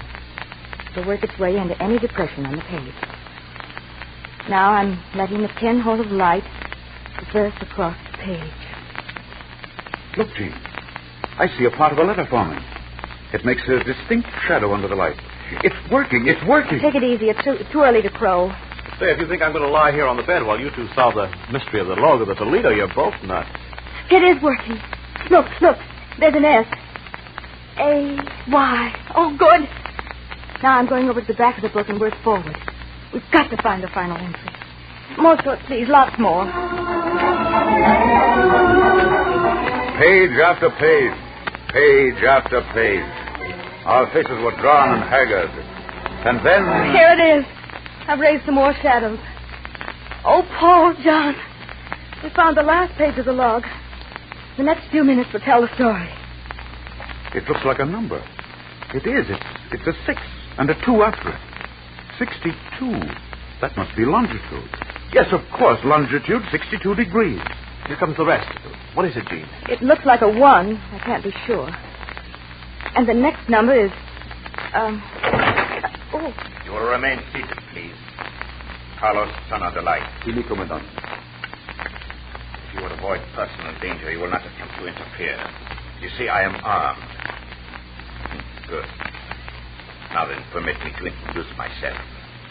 I am Herr Gustav Richter, late U-boat commander in the German Navy. Well, are we supposed to say Heil Hitler? The war is over, the big one. But unless you leave this island immediately, a new one will start. Because as you might know, we are both after the same thing. Now then, Carlos, you will take the book from the young lady's hands. Fraulein, the last number you are trying so hard to read. Maybe it's best if you don't find it. It will save us all a lot of trouble. Aquí, comandante, the book. Herr Richter, there are international rules of law governing... Quiet. There are also local laws providing against breaking into and stealing public documents. I warn you most seriously. The treasure of the Toledo will be mine, and mine alone. If you should be foolish enough to interfere, I don't have to tell you what will happen. Thank you, and good night. Well, of all the crazy... Take it easy, Paul. He looks like he might be serious. Evidently, you weren't the only one who found the clue to the lost Toledo. I can see those rubies on my nightgown walking right out of the window. And those pearls in my bag. I knew it sounded too good. Not yet, Jean. I think that Herr Gustav Richter, late commander of the German Navy, is going to have some rough sailing ahead before he finds the sunken treasure. And by everything that's holy, we three are going to give it to him.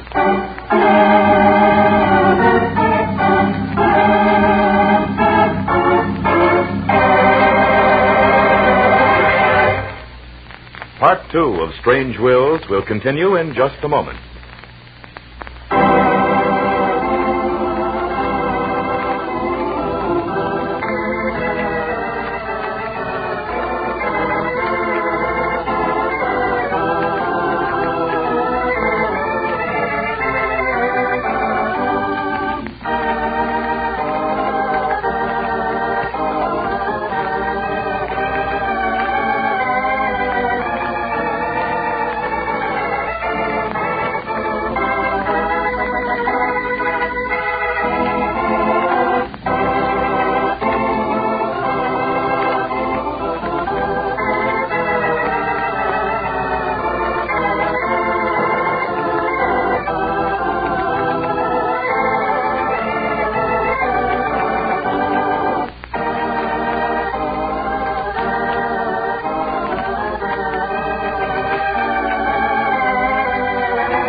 And now back to Warren William and Treasure to Starboard. For the next 3 days, the cables between our island home and New York were kept exceptionally busy. Before the end of the week, huge quantities of deep-sea diving gear were being flown into Rosarita. We tried to trace our German friend, but he couldn't be found. I felt certain that we'd meet Herr Richter again, but I hoped we'd be more than ready for him. About 2 weeks later, when the last of our equipment was delivered, we called a meeting of our augmented crew, who were hired to man our ship. Some of them were imported from the States. They wore campaign ribbons and, well, you know our sailors. We've got to be prepared for everything. Our ship is a floating arsenal as well as a scientific laboratory. Our treasure prize is high, and every one of us will share it if we find it. Are you ready? You bet we are, sir. Yes, sir. We'll go. Okay, then. We'll leave port in an hour. I'll see you all on board. In the captain's quarters aboard our ship, Paul, Jean, and I had another meeting. I've got it all figured out to almost a mathematical certainty. I can bring this ship within 10 miles of where the Toledo went down. The rest is pure luck. Do you think the Jerrys know we sailed, Paul? That I don't know, but the word will get back to Herr Richter. Don't you worry. Maybe he's already on the way. But so what? How's he going to get there? Maybe he has a ship. Maybe he can use his sub. I don't know that. But getting there and staying there are going to be two different things. He'll find out. We spent 2 quiet, uneventful days sailing to our destination. If it hadn't been for the tenseness on board, I could have had a lovely time. But with diamonds, rubies, and buried treasure, and a battle in the offing, well, how could anyone hope to rest? Near the end of the second day...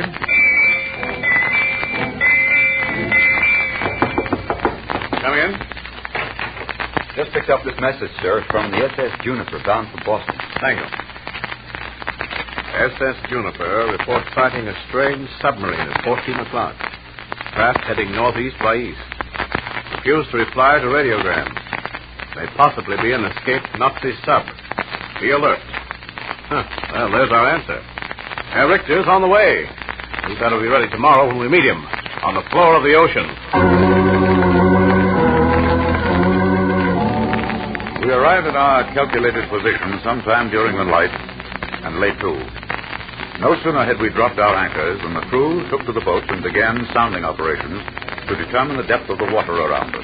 They reported just at dawn. 90 fathoms, sir. We found a sharp decline about a quarter mile east. We were unable to reach bottom at that point, but our chart showed us to be a part of the Great Fissure, one of the deepest points in the entire Atlantic. Thanks, Pete. Tell the first mate that I'll go down as soon as I've had breakfast. Tell him to have the gear ready. Aye, sir. After breakfast, Paul donned his gear and went over the side. Jean and I stood by the air pump and wondered what would happen below. Was the sub lying there?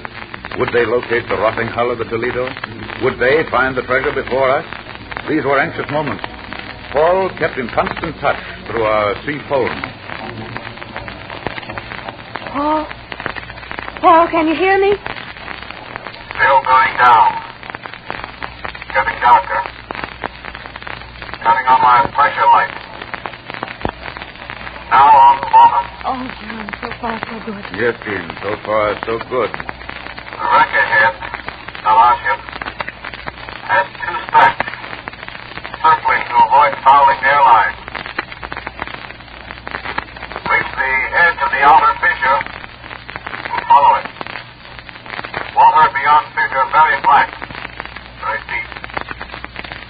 Try not to slip. Oh, Paul, darling, don't talk like that or I'll make you come right up. I'll be careful, sweetheart. Just past the shark. Send his regards to Johnny Weissmuller. I'll see that he doesn't send you along for a greeting card. I see a wreck on the edge of the great fissure. An old one, covered with sand. Send down the sand gun on rope. It's coming right down, darling. Quick, he wants a sand gun sent down to him. It's on the way, Paul.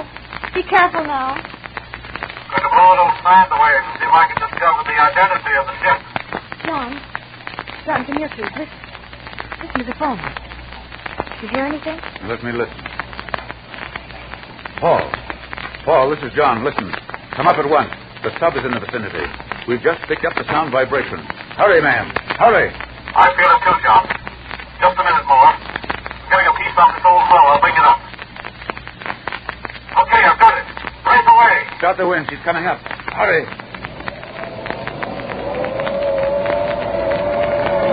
3 minutes of maddening delay, and then I saw his helmet break water. As busy hands unbolted his helmet, he gave us a little net, which he held in his hand. We took it eagerly, and there it was, a piece of old, decayed wood. But on it was a small brass plate, some old, rusted fitting that had seen the ocean bottom for many a year. I gave it to Jean, and she hurried to the laboratory to take off the corrosion. Naturally, I hurried with her. Coming off. I can almost make it out, John. You see, there's an L, an O, T. Here it is, Toledo. The Toledo. We found it. We found it. Oh, John, I'm so happy. Let's hurry and tell Paul. After Paul came out of the decompression chamber, he told us his story. He's lying at the very edge of the fissure. You must be very careful, or it's possible that it may disappear entirely. There are tons of sand to be blown out, and then we'll know the answer. But what about the sub, Paul? Good heavens, you don't mean to start blowing out sand with a mad German sitting alongside of you. Well, we have to take that chance. I think we're better equipped, and if we work fast, we can be out of here in 2 days. Even before he finds out where the Toledo is lying. Right now, we have to float a buoy over the spot and pull out of here. Maybe we can throw them off the track. We'll come back later and then go to work. Under the cover of darkness, we crept back to our position. Paul and 2 divers went over the side to begin the hazardous task of uncovering the ship. We agreed on complete silence unless an emergency arose. I'll never forget how long that night lasted. Along about midnight, our worst fears were realized. Jean, the sub is on the prowl. Listen. We've got to let him know. We've got to warn him. Yes, tell him. Paul? Can you hear me? Paul? Can't stop the talk now. We're inside ship. The left-covered iron chest. Hold on. He won't listen, John. He won't. Wait a minute. John. I can hear the sub. Stop. Probably gone out of range. Treasure to starboard. Treasure to starboard. We found the treasure of the Toledo. Here, John, they found it. They found the treasure of the Toledo. Paul, answer me, Paul. Oh, John, something's gone wrong. The line's dead. Paul, answer. Are you all right? Paul.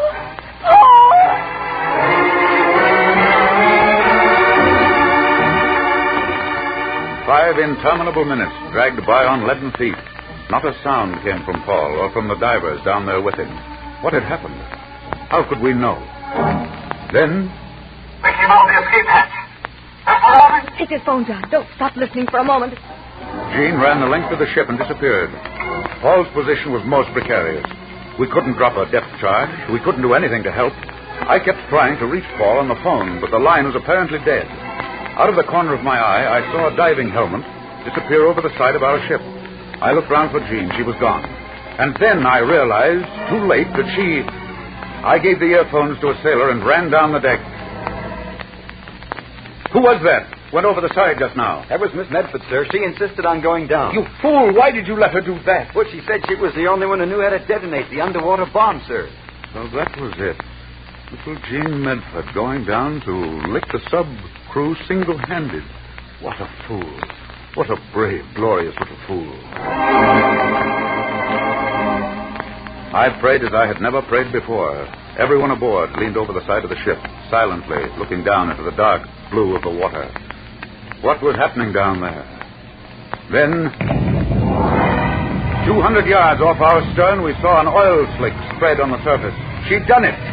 She destroyed the sub. And what of the crew? It was either surrender or death.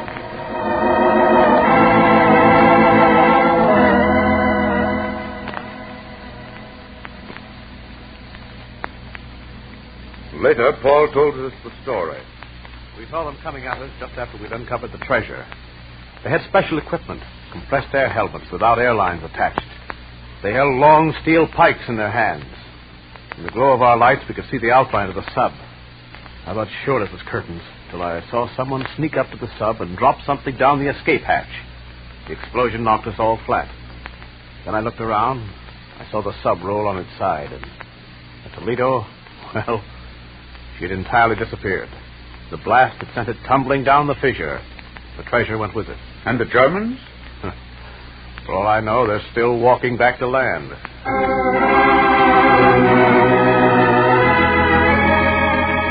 And so ended the quest for treasure to starboard. Jean didn't get her rubies and pearls after all. But she's still very well satisfied, because shortly after we returned to the States...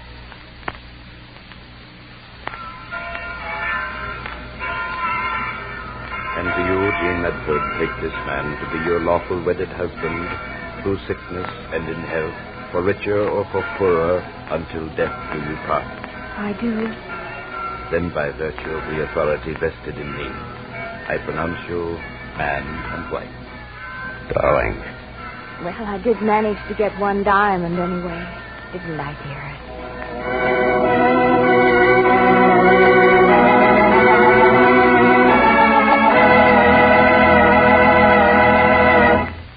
Warren William will be back in just a moment to tell you more about Treasure to Starboard. But first, here is a word from your announcer.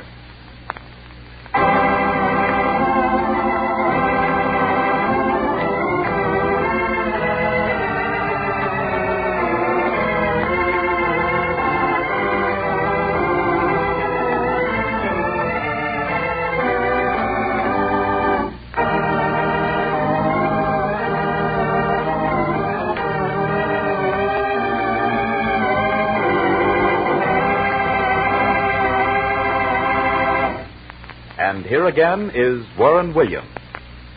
Little did Captain Fernandez realize as he wrote his last will and testament in the ship's log on the night of March 12, 1703, that over 200 years later, men would still fight and die to recover the treasure that went down with him to the bottom of the sea. Will the treasure of the Toledo ever be relocated? Well, it depends on science and the brave daring of intrepid adventurers. We've managed to reach the stratosphere. Why not the unknown depths of the sea? Especially when it holds not one, but hundreds of treasures of inestimable value. Who will risk their lives to recover them? Will you? Next week, I'm going to tell you the story about a professor who believed that heredity is stronger than environment. Unfortunately, he put his nefarious belief to an actual test that involved the life of an innocent child.